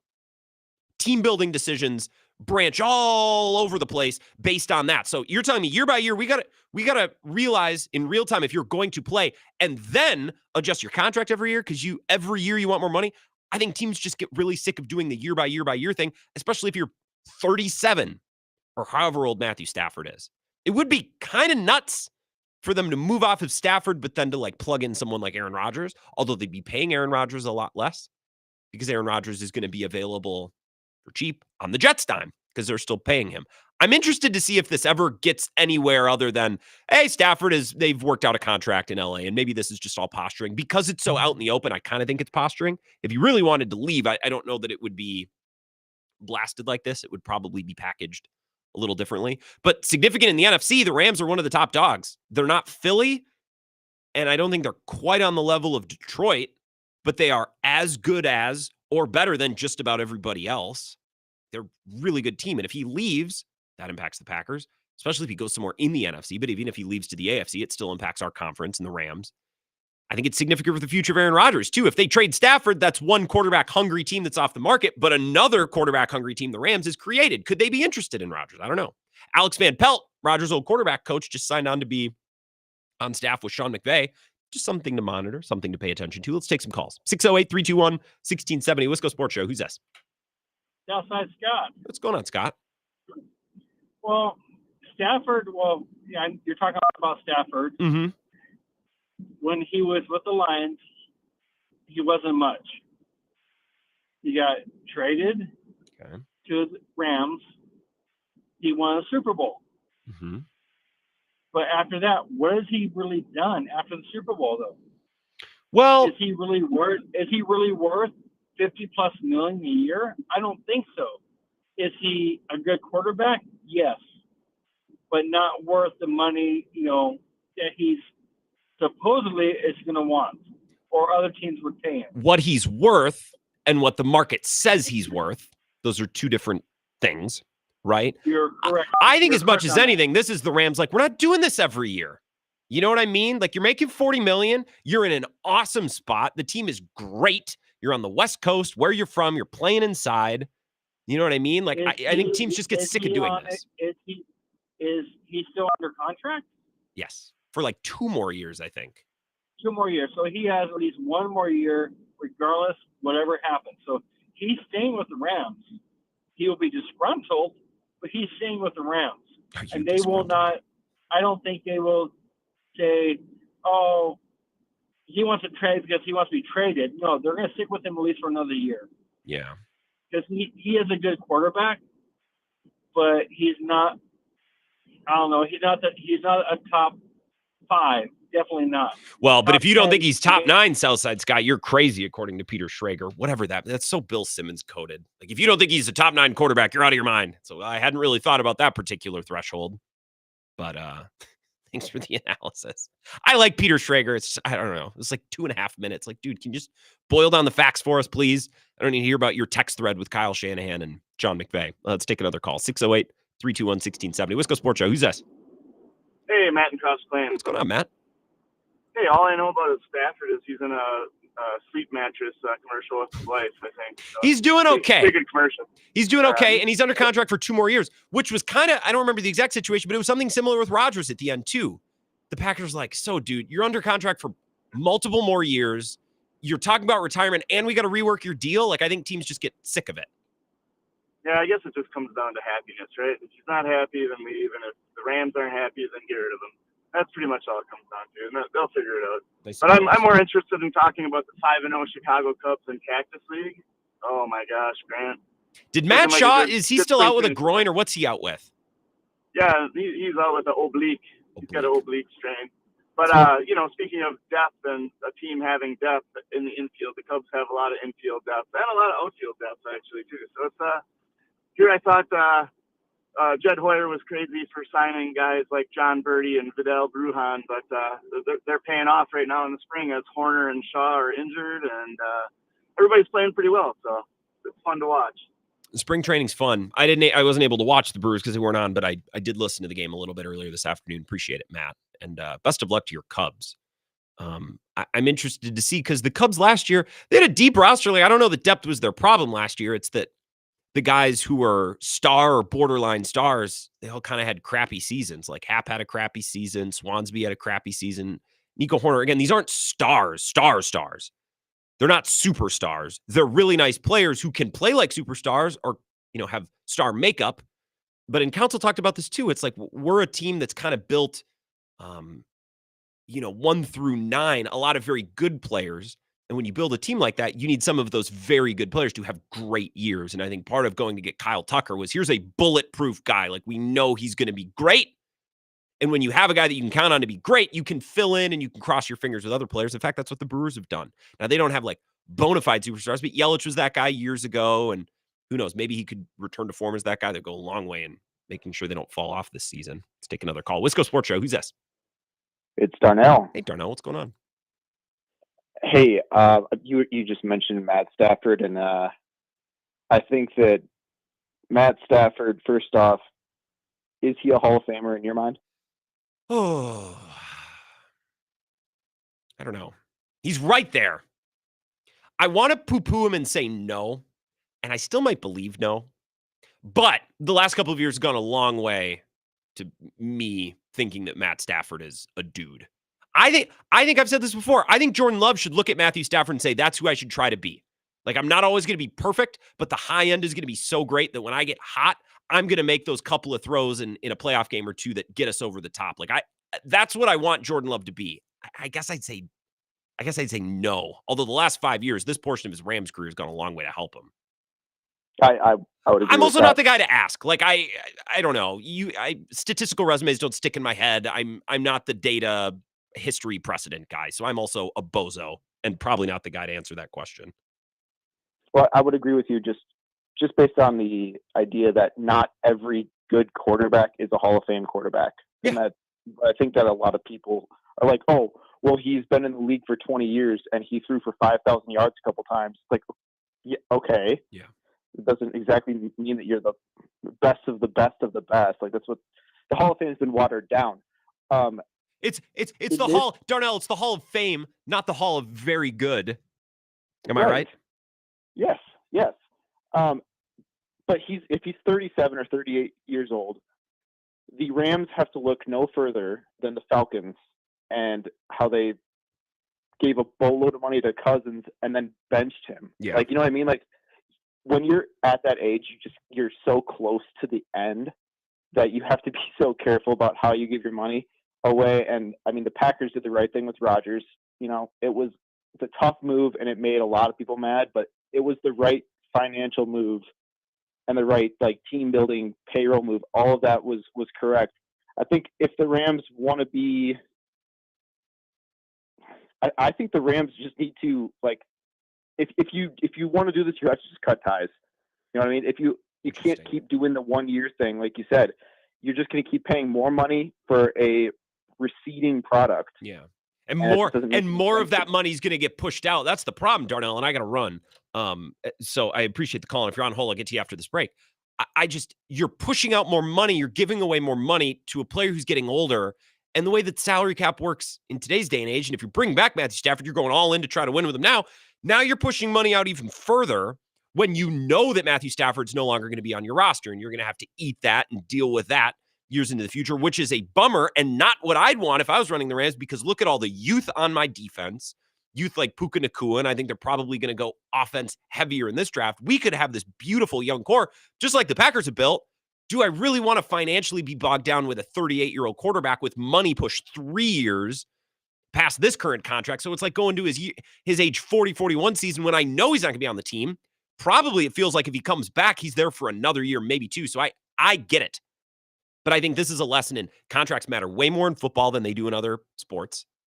And teams just don't like doing the year-by-year thing. Like, I'm not doing this with you every February. It wears thin on teams really fast. And if you're not playing awesome, the second Aaron Rodgers wasn't winning an MVP, the Packers are like, yep, now it's time.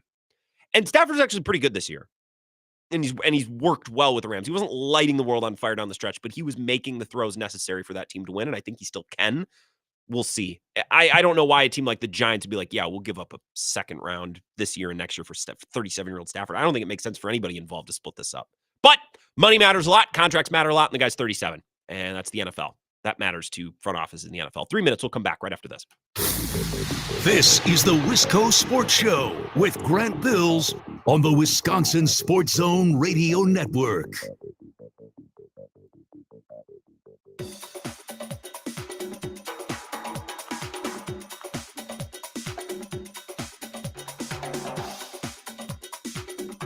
The Wisco Sports Show will resume in 3 minutes.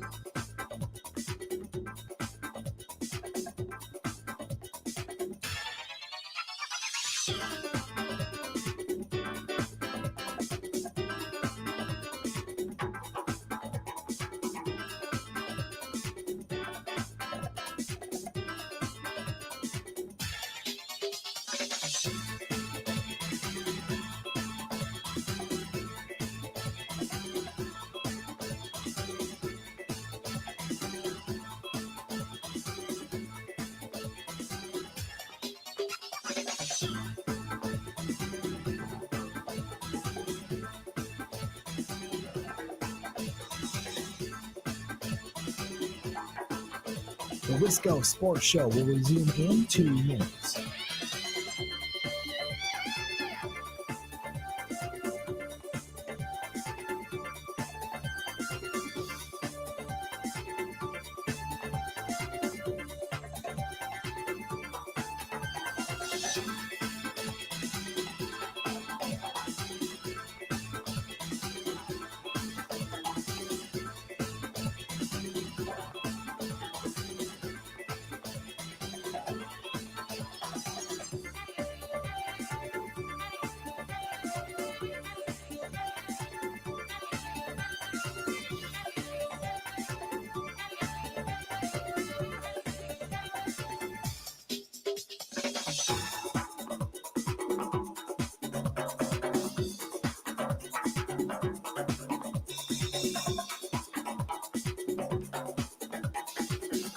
The Wisco Sports Show will resume in 1 minute.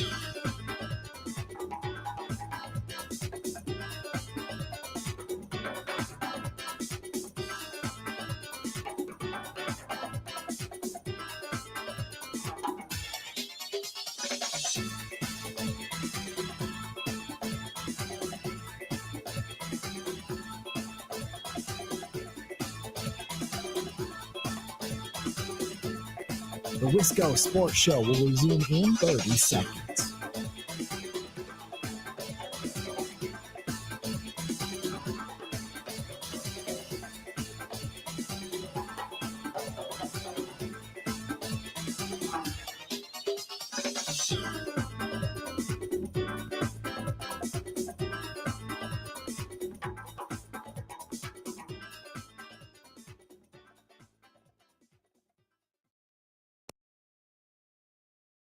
Actually have a fine relationship. This was nothing that is between them personally. This is a money issue. And Matthew Stafford wants to be paid what he thinks he's worth. He wants to be paid more than $50 million. They've given the agent, Jimmy Sexton, one of the best agents in all of football, both college football with the coaches, and of course in the NFL with coaches and players, they've given him the freedom to go seek out what might be some teams that would be of interest and if those teams would pay him. And guess what? There are teams that are willing to pay him more than what the Rams are currently willing to pay him. The question is, does Stafford want to go to those teams? And what are those teams willing to give up? It's all very awkward because McVay and Stafford may end up together, and it's just like, well, that was water under the bridge. That was business. I can't do the editorializing. I'm sorry, I can't. Jimmy Sexton, he's one of the best agents. I know him. I've known him for a long time. I got a group chat with him. I just tell me the situation, Pete. And I have no problem with Peter Schrager. Never met him. I always like what he has to say. It's just like, I got this 3-minute chunk of audio earlier today because I want the details about Stafford. And it's just it's a lot of Schrager, right? But I think that's the biggest story of the week. And it has all sort of tentacles that reach to this team and to that team. And the Rams are certainly, they're not a top-level contender in the NFC. I think the Eagles stand alone right now with all of the talent that they have. But they're certainly right there in that next tier. I mean, shoot, they almost beat the Eagles. In fact, if it wasn't snowing, they might have beaten the Eagles in that game. So it's Philly, and then right behind, I think Vikings, Packers, I almost said Bears, Lions. The Rams are right there. Not sure about the Niners. We'll see. I'm still not sure if I really fully buy any team in the South. Most people probably wouldn't. The Rams are right there. And if Stafford all of a sudden isn't there, well, that's huge for the Packers. But then also, where does Stafford? Is Stafford like going to the Vikings? Is Stafford going to the AFC? Okay, well, if he goes to the AFC, now there's a spot in the NFC open for Aaron Rodgers. It's all very interesting. It probably ends with Stafford going back on a reworked deal, but I understand why LA would be hesitant to do that. He's 37. They have a young roster. He no longer fits the timeline of this roster. And dude, we just did this last offseason. You're under contract for 2 more years and you're 37. So I understand why they don't want to mess with this. So we don't have to talk about that. If you have a Brewers thought, a Badgers thought, a Packers thought, whatever. Oh, by the way, the Monday mailbag in about a half hour. So get your questions in, grantbills21@gmail.com. Wisco Sports Show. Who's this? How about a coyote thought? Coyote Mike. How are you this evening, Mike? I'm watching a coyote about 130 feet away. Oh, really? Perched over a prairie dog hole. Just waiting for dinner? Just waiting for supper. Yep. Just waiting for supper. You mad. So he's just standing there. We're watching him. He don't care. Don't give a rat's butt. Just waiting. You didn't give a rat's ass. How are you, Grant? I haven't talked to you for a while. I'm doing good. It's been a bit. I like having Brewers baseball back on the radio today in some capacity. I know you're a fan of such things as well. Nice to see, like, that roster, that lineup today is probably pretty close to what it'll be on opening day. Maybe put Yelich in, but that's probably the lineup. Maybe tweak it around a little bit. That's pretty close, though. Yeah, I tuned in and listened to several innings before I had to switch you over, though. So I can't miss the Monday show. Yeah, you never miss a Monday show. On Friday. A lot of Euchre tributes today from Maurer and Grindle and Schroeder. Like, it was nice. At some point, I lost track of what was going on, but it was nice to hear them talk about Bob. Well, it's funny because when I turned on the radio, all of a sudden I hear Bob Euchre making a bottom of ninth inning call where Ryan Brunn hits a home run to win the game over, I think, St. Louis. But I'm like, what's going on? And you were like, they finally brought Ryan Braun back to retire as a Brewer, and they let him play in a game, and he hit a bomb. Look at that. That's what I would have thought. That's right. But I got to admit that I do feel a little bit disconnected from tuning into the games and knowing that Euchre's not there anymore. Yeah, it's not going to be the You same know, listening to Brewer games. No. So speaking of the Brewers, so they're talking about now they have the pitch challenges. Yeah, I don't like this, where you can just tap your head and then someone looks at it. And it's pretty quick, but you can challenge balls and strikes. Yeah, I believe they're kind of like that. Unless I'm unfamiliar, they're just trying it in spring training, but this has been going on at lower levels for a bit now. So that's what they're when they talk about the automated ump. So it's kind of like eye in the sky when they play tennis. Yeah, it's a lot like that. The players can challenge the umpire's call on the line or in or out. So do they get one challenge in at bat or a certain amount of No, game? I think they get a certain amount for the game. And it's like 3 or 4. I can look it up, I guess. I think they get a couple. Like they certainly don't get one every at bat. Well, I'm looking forward to the Brewers. We'll see. I'm disappointed that they haven't really made it. Like you were saying, they could use some backup help, or at least some help to shore up the infield or outfield, just like now Blake Perkins. Well, yeah, and Mark Canha's probably 6, fine 8 with weeks? that. It's just funny to me that they lose Blake Perkins and they're like, we got to get someone. And then months ago they lost Willie Adames and they're like, we have Oliver Dunn. Why would we do anything else? And that contrast is a little funny to me, but whatever. Yeah. So, and then as the Badgers go, I thought it was kind of a terrible team loss there. Nobody seemed to be able to play and get it in sync when they needed to. I thought Blackwell had a bad game. There were 3 or 4 times where, he missed that inbound pass. And then there's another time where he was driving down court on the fast break and he had Tanjay off to his right in the corner. And I don't know if it was Klesmit or Gilmore on his flank. And instead, he just tries to power through the lane and up and in, and he gets stuffed and rejected. And I'm thinking, what are you doing? He's Blackwell, and I think Blackwell is terrific. And I'm sympathetic to his place on the team because, he's expected to be maybe 1A, 1B, 1C, along with Tanjay and Crowell. And there will be these stretches of the game where Tanjay just takes over. And I'm sympathetic to Blackwell trying to figure out, okay, how can I contribute as well and score the points that I'm expected to score? But I think that you're right. He maybe tunnel visions a little bit too much. And he's shoehorned maybe a bit at point guard. He's a little bit like a hockey player that's too loose on the puck, like a little bit too haphazard, will turn the ball over, just be loose with it. And part of that is he's playing slightly out of position, but he needs to be a little bit more trustworthy. And that was laid bare on Saturday at the end. Although I think that inbound was more fluky than anything, but he can be a little loose with the ball. Yeah, I think, as far as losses go, I think they I don't know if I would say needed a loss, but a loss at this point of the season right now, especially the way they're playing. I was going to text you last week. If they lost this game, would it be a good point to kind of reset the team and reset their focus? And I think it maybe not necessarily be too bad, because if they want to go deep into the NCAA tournament, like Dave from Anona says, they can't really afford any losses once they get through the Big Ten season. No. So trying to string it, they're going to have to string together like 10 or 12 losses or 10 or 12 wins if they want to get to the Final Four. Well, and that's the thing. I'm flirting with this idea. I appreciate it, Coyote Mike. I'm flirting with this idea that the Badgers don't lose again this year. You know what I mean? Like they win out, they win the Big Ten tournament, and then we're off into March Madness. Now, of course, that would mean they win a national title, but I wouldn't be shocked if they rattle off a pile of wins now, because I think this will refocus them. And probably, I think they're going to spank Washington. I'm interested to see how they roll into the Breslin Center. I think being on the road, and we saw this maybe against Purdue, focuses them a little bit. They don't play so loose with the ball.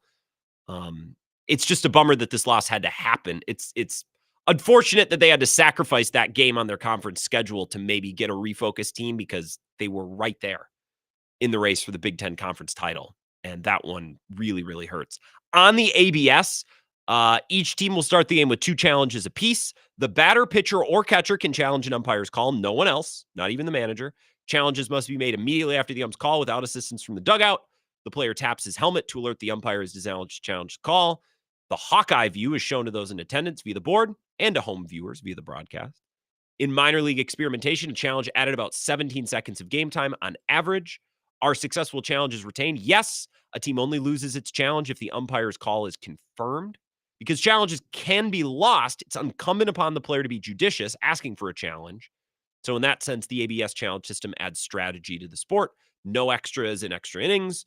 It's been in the Atlantic League and others since 2019. I don't like it. I'm sure it'll be added and it'll be fine, but I'm going to reject it and I'm not going to like it because I don't need another thing in sports where when something crazy happens, we all have to sit and go, wait.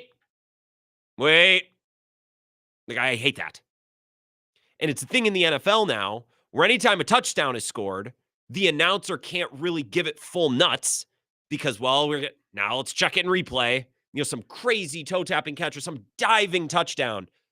You know what I mean? Like, it's almost like the announcer has to say, well, he scored, but let's see. It's like, that's lame. So now we're going to have these high leverage, ball strike situations where the crowd is ready to erupt with the strike call or with a walk call, and we're going to have to wait. I hate that. I hate it.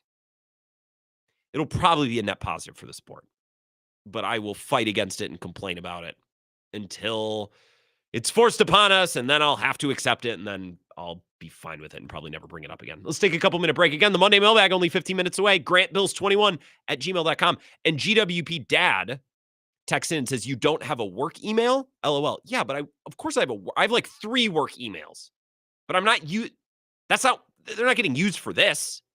No, I'm using my garbage email. That's why I've selected this email specifically, because this is the email I direct all of my subscription and all of my free trial crap. That's where this all goes. Your questions aren't crap. They're integral to the segment and the success of the show. I just don't want them in my work email or my more important personal email. This is like my 6th or 7th.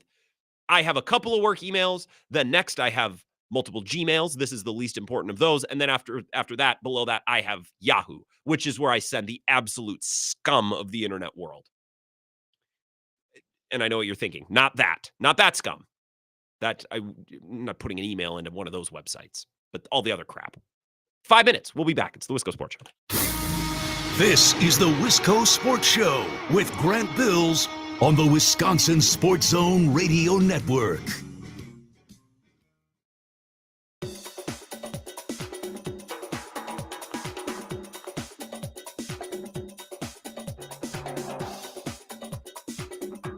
The Wisco Sports Show will resume in 5 minutes.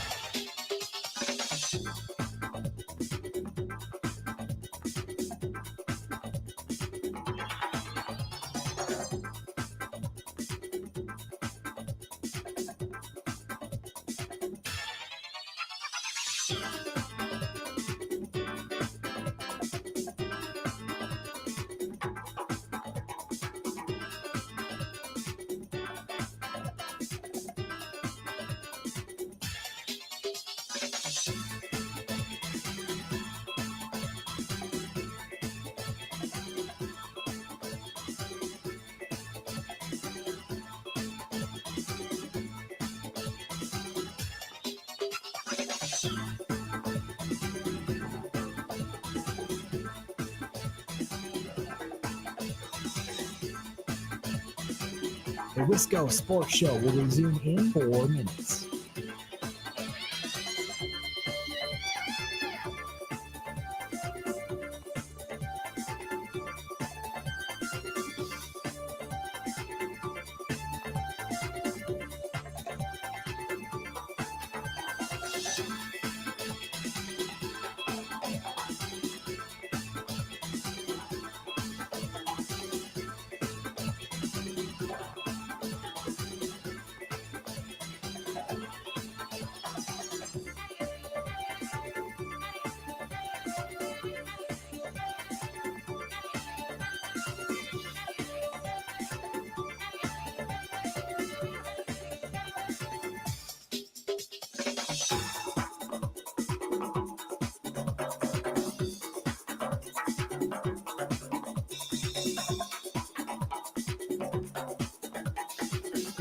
The Wisco Sports Show will resume in 3 minutes.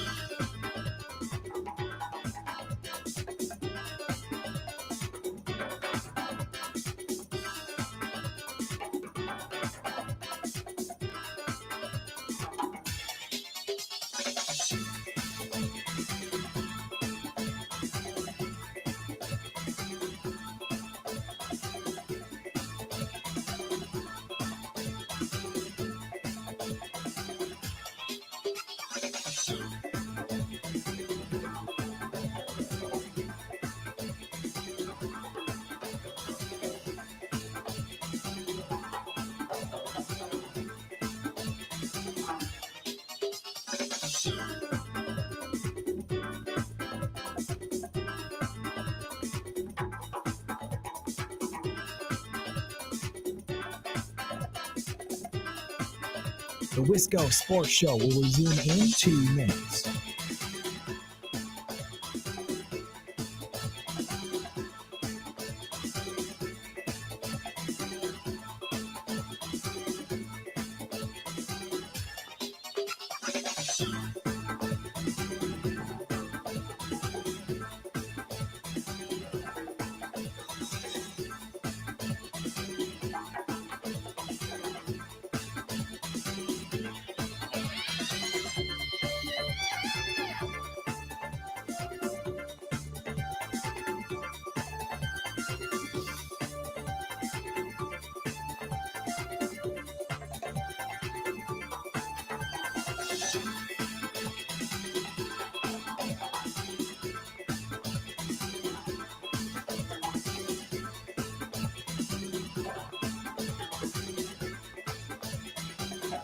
The Wisco Sports Show will resume in 1 minute.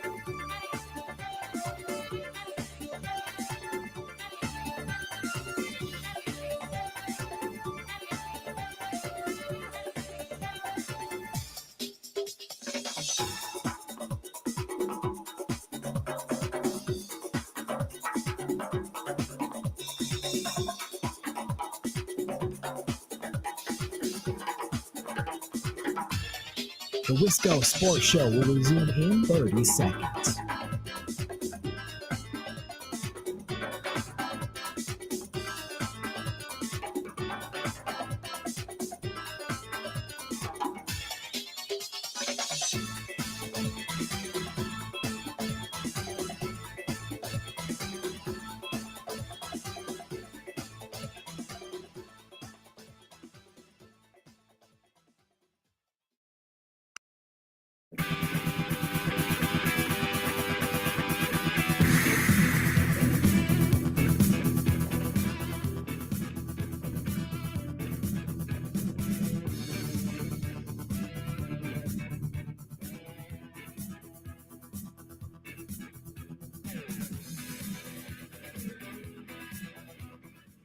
It's the Wisco Sports Show.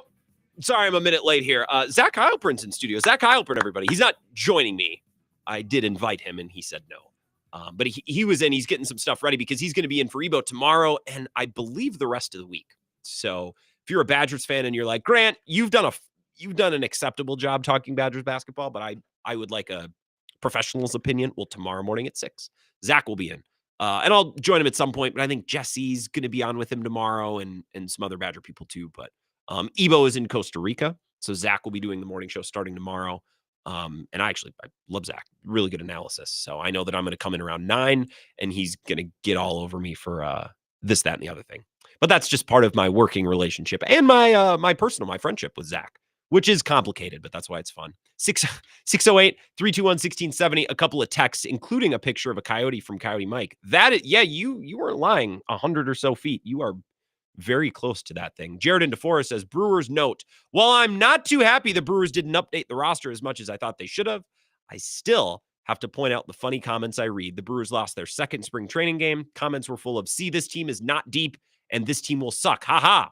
I'm sure the second spring training game will be indicative of our season. Yeah, I just think it's funny, and we just got a note from Todd Rosiak, and I mentioned this before our break, but I'll reiterate it because I think it's a good point, so I'm going to victory lap this thing a couple of times. Rosiak tweeting 11 minutes ago, Pat Murphy says the Brewers are looking at Mark Canha primarily at first base, DH, and as a pinch hitter. It's a good sign on our part, he said. He's a baseball player. He cares about continuing to play. And I think he'll be a great example for these young kids. Great personality. And there's a little bit of irony in there, a little bit of humor. Hey, he's great. He's got a great personality. It's like Arrested Development when George Michael and George Bluth are up in the attic and they're looking through the vent. Because technically this is George's like funeral because everyone thinks he's dead, but he's watching to see what people are saying about him. And George Michael's showing his grandpa. That's the girl right there who that's Anne. She broke my heart, smashed it into a million pieces. But Michael invited her anyways because Michael was oblivious to this because as much as he likes to think he's a good father, he's not. He doesn't listen to his son. So Anne is down there and George Michael is like, that's the girl who broke my heart. And she's pretty homely. And George goes, her? George Michael goes, she's really funny. And George goes, let's hope so.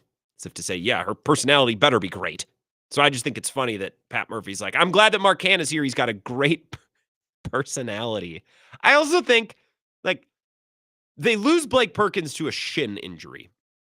He'll be out until probably May. Not insignificant, right?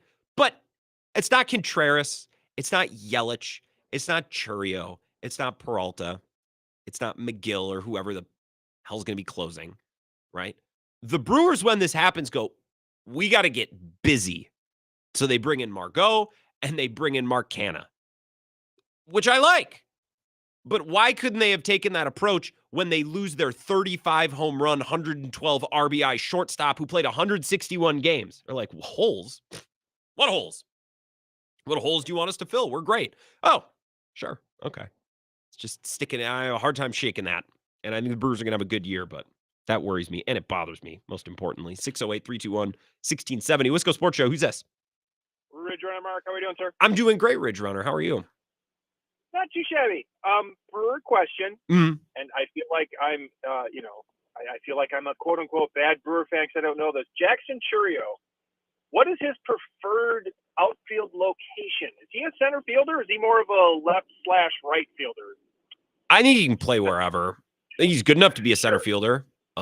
This team, I think probably, I don't know. I guess it depends on how often Christian Yelich plays the field, the health of Blake Perkins, and the health of Garrett Mitchell, right? I would say left or center because I think Sal's kind of your right field guy.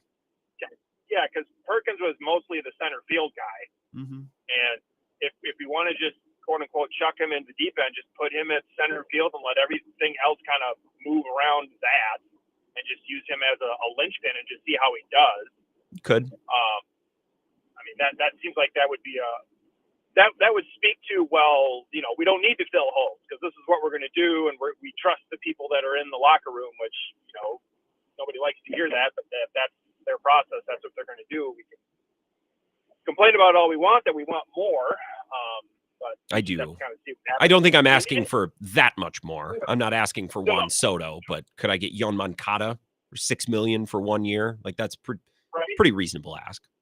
Yeah, and we probably wouldn't be as salty as we are if our illustrious owner of the team was a little bit better on the PR side of things and had someone in his ear before he was going to say, don't say that. Yeah. We need to at least mention championships once. I never read or listened to what he said. Did he even mention championships, or was it all about the packaging and family friendly? Is that kind of his lean? Or did he mention in the beginning and then forget about it? Say, yeah, we want to win, but this is what we're stuck with. I didn't read, to circle back to Atanasio's comments. It's a good call, Ridge Runner Mark. I'm not that bent out of shape about him because it's not really anything that I didn't know.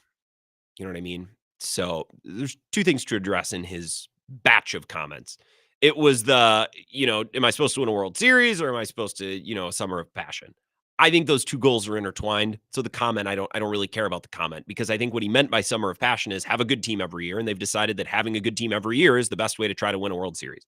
Perfect. So he bungled the delivery. I don't care. His comments about payroll. We already knew it. They didn't sign a single major league free agent this offseason until they signed that pitcher Tyler Anderson. What's his name? So Mark going to the media and saying, well, what holes do we need to fill? Our payroll's fine. I would have thought that he would think that. I would have thought that he would say that based on what he did or didn't do.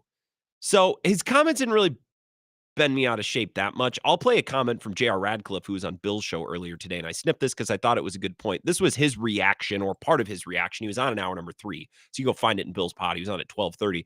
This is J.R. on Atanasio's comments and how the comments hinted a deeper strategy or a way of thinking in the organization. This has worked, right? Like, they've gone down in payroll the last 2 years and they keep winning. So it's really hard to point to results and say, Mark Atanasio, you need to spend more money, even if that's how I personally feel should be the case, and how a lot of people feel. And if you're a player, I'm sure you want to see your team improve wherever it can. But at the same time, he's probably putting a little bit of trust in Matt Arnold and the system that they've developed, understanding that they have a really good eye for talent and a really good sense of maximizing the players that they do have. And it has worked for them. They won 93 games last year. But for the most part, this team is relying on guys that aren't stars to carry the load. And they have. There is a science that is working here. At the same time, and the Mark Atanasio thing is a fascinating interview. And yes, you could argue it was taken out of context. And I think it was to a small degree. But I think, part of what he's trying to say is, without saying it, is why should we go crazy in the free agent market when we have a system that works? So he's right. I just think every year is a little different. And JR continued to say, now, that being said, I would have liked to see him spend a little bit more this offseason. I'm not asking for the world. Bring in one other additional major league piece in the infield. Well, what if he doesn't play well? Well, then you're out $5 to $10 million. Guess what? Sometimes you give out a contract and it doesn't age beautifully. It does happen. Right? Doesn't mean it's not worthwhile. I just, this offseason specifically, you can go back to last offseason, I'd feel different. The offseason before, I'd feel different. I think this offseason, you needed a piece in the infield, and ideally one with a little pop, just because you lost so much with Adames. And then you can bet on internal improvement, these other things. I don't know. Excited for Brewer season. Obviously, always excited for Brewer season, but that thing has been sticking in my head just a little bit, obviously, because I keep bringing it up. You know this, and it's hard for me to get out. Hi, Grant, old school here. Could you reply your email address when you get a chance? Well, you can email us for the Monday mailbag. That's coming up next. Let's take a break and let's get to that, the Monday mailbag. You could submit your question, grantbills21@gmail.com. And old school, I'll text it to you too, because he may or may not be listening. But I will answer your questions on whatever it might be: sports, life, romance, finance, truly anything. Send your questions, grantbills21@gmail.com. We'll wrap up the show next. This is the Wisco Sports Show with Grant Bills on the Wisconsin Sports Zone Radio Network.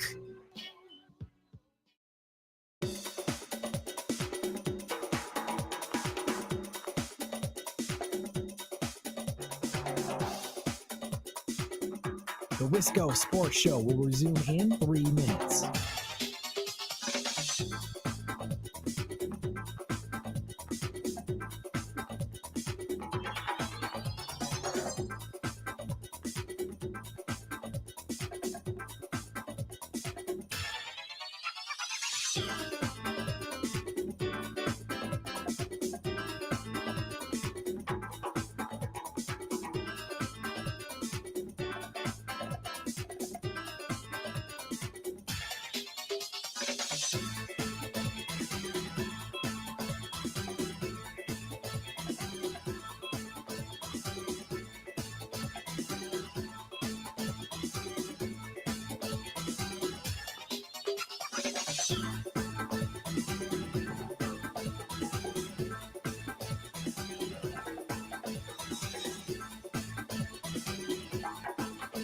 The Wisco Sports Show will resume in 2 minutes.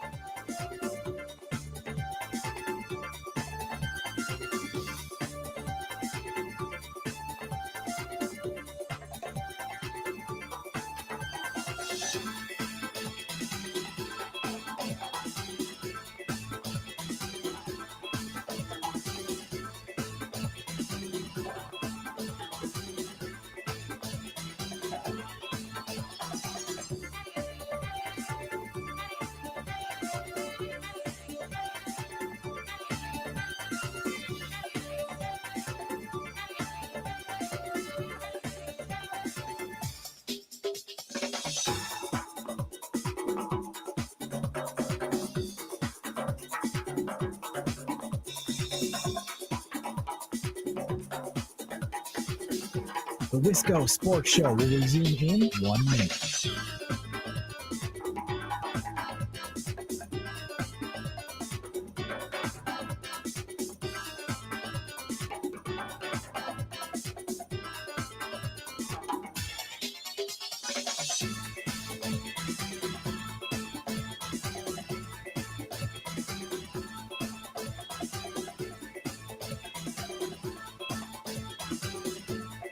The Wisco Sports Show will resume in 30 seconds.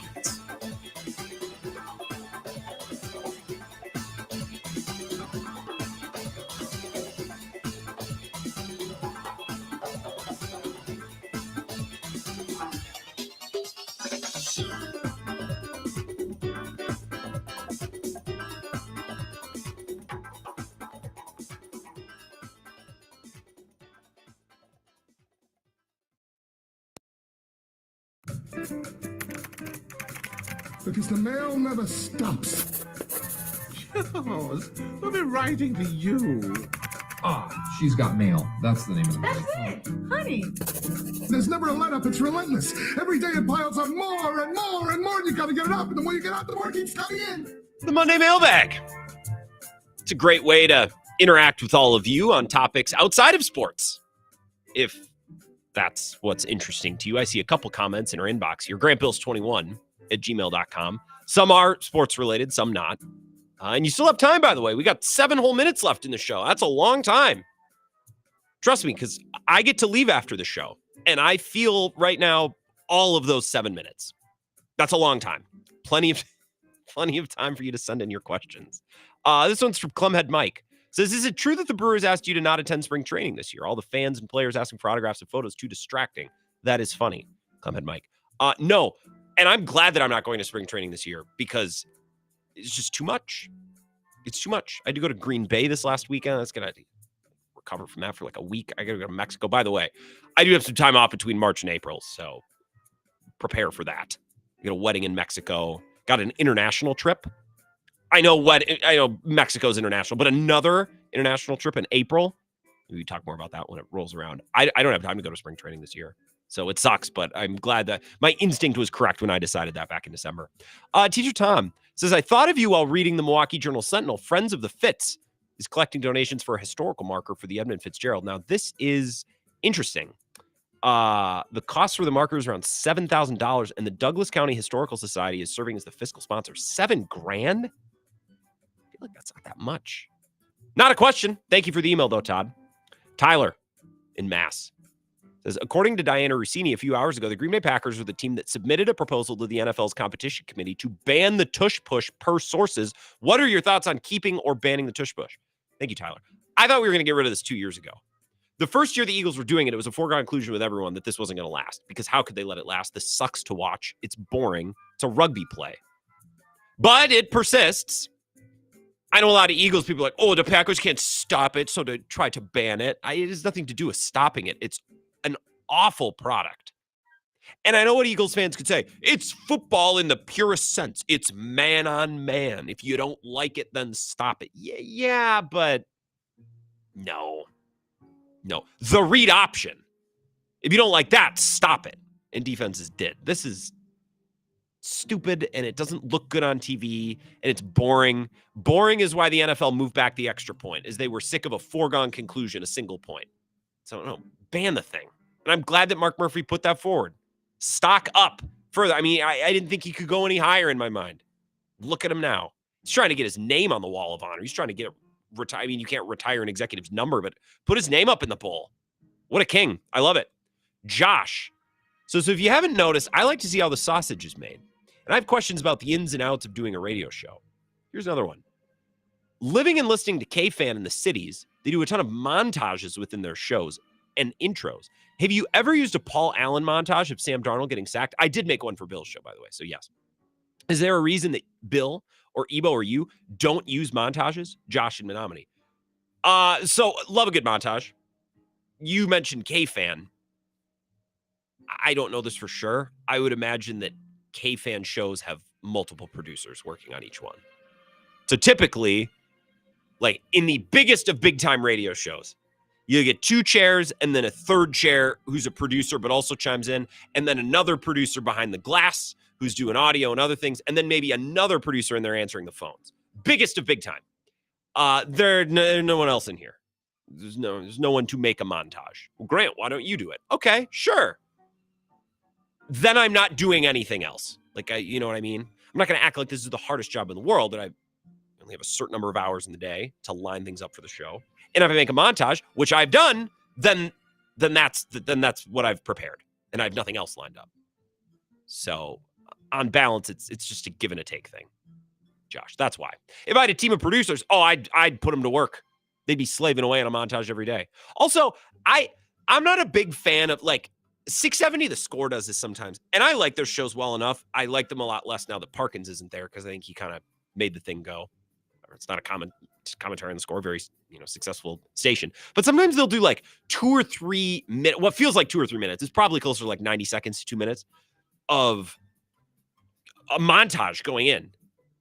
And I don't like that because it's hard for me to tell, like, have we started the show? Or like, why are we playing this montage? Is it to make a point, or is it just, this is our show, listen to how wacky it is? Like, I play the bumper song, get into the segment. That's what I like. Sometimes play a clip that is germane to the topic, play the song, start talking, turn the song off. Like, that's my bag. But montages and all that stuff's great. It's just there's no producers on this show. It's just me. So I have to do it all. My time is better. And I produce Bill. So if I'm producing anything, it's for Bill's show. Because that's technically my job. My job is not to produce anything on this. It's just to talk for 2 hours so the radio stations aren't silent. Bill and Brackett, take us home, Bill. Because one of these days I'll get to Madison and buy you a beer. As being a poor person, where are we going and what drink am I going to buy you? Are you saying that I'm poor? You saying that I'm poor or you're poor? I mean, maybe both. Where would we go? Somewhere on Willie Street. I like Willie Street. And I was in Green Bay this week. I think I don't connect with Green Bay on the whole. Really, the whole Fox Valley. I don't really connect with it. And I think it's because I need the town in which I am living to have like a hippie streak somewhere. I don't need to live in San Francisco. In fact, I'd prefer not to live in San Francisco, but I want like a street or a couple bars, or like I want a part of the community to be like, yeah, like those people are hippies. Grateful Dead bars, live music bars, those sorts of things. Willie Street and Madison, although Madison on the whole is, you're just going to have, Green Bay doesn't really have that. So somewhere on Willie Street, I would give you specific names of bars, but like also I don't just want to give out free advertising. So somewhere on Willie Street, Bill. We'd figure it out. Come down for Bracket. Let's do it sometime. Tomorrow, we'll get back at it. I don't think there's anything big going on.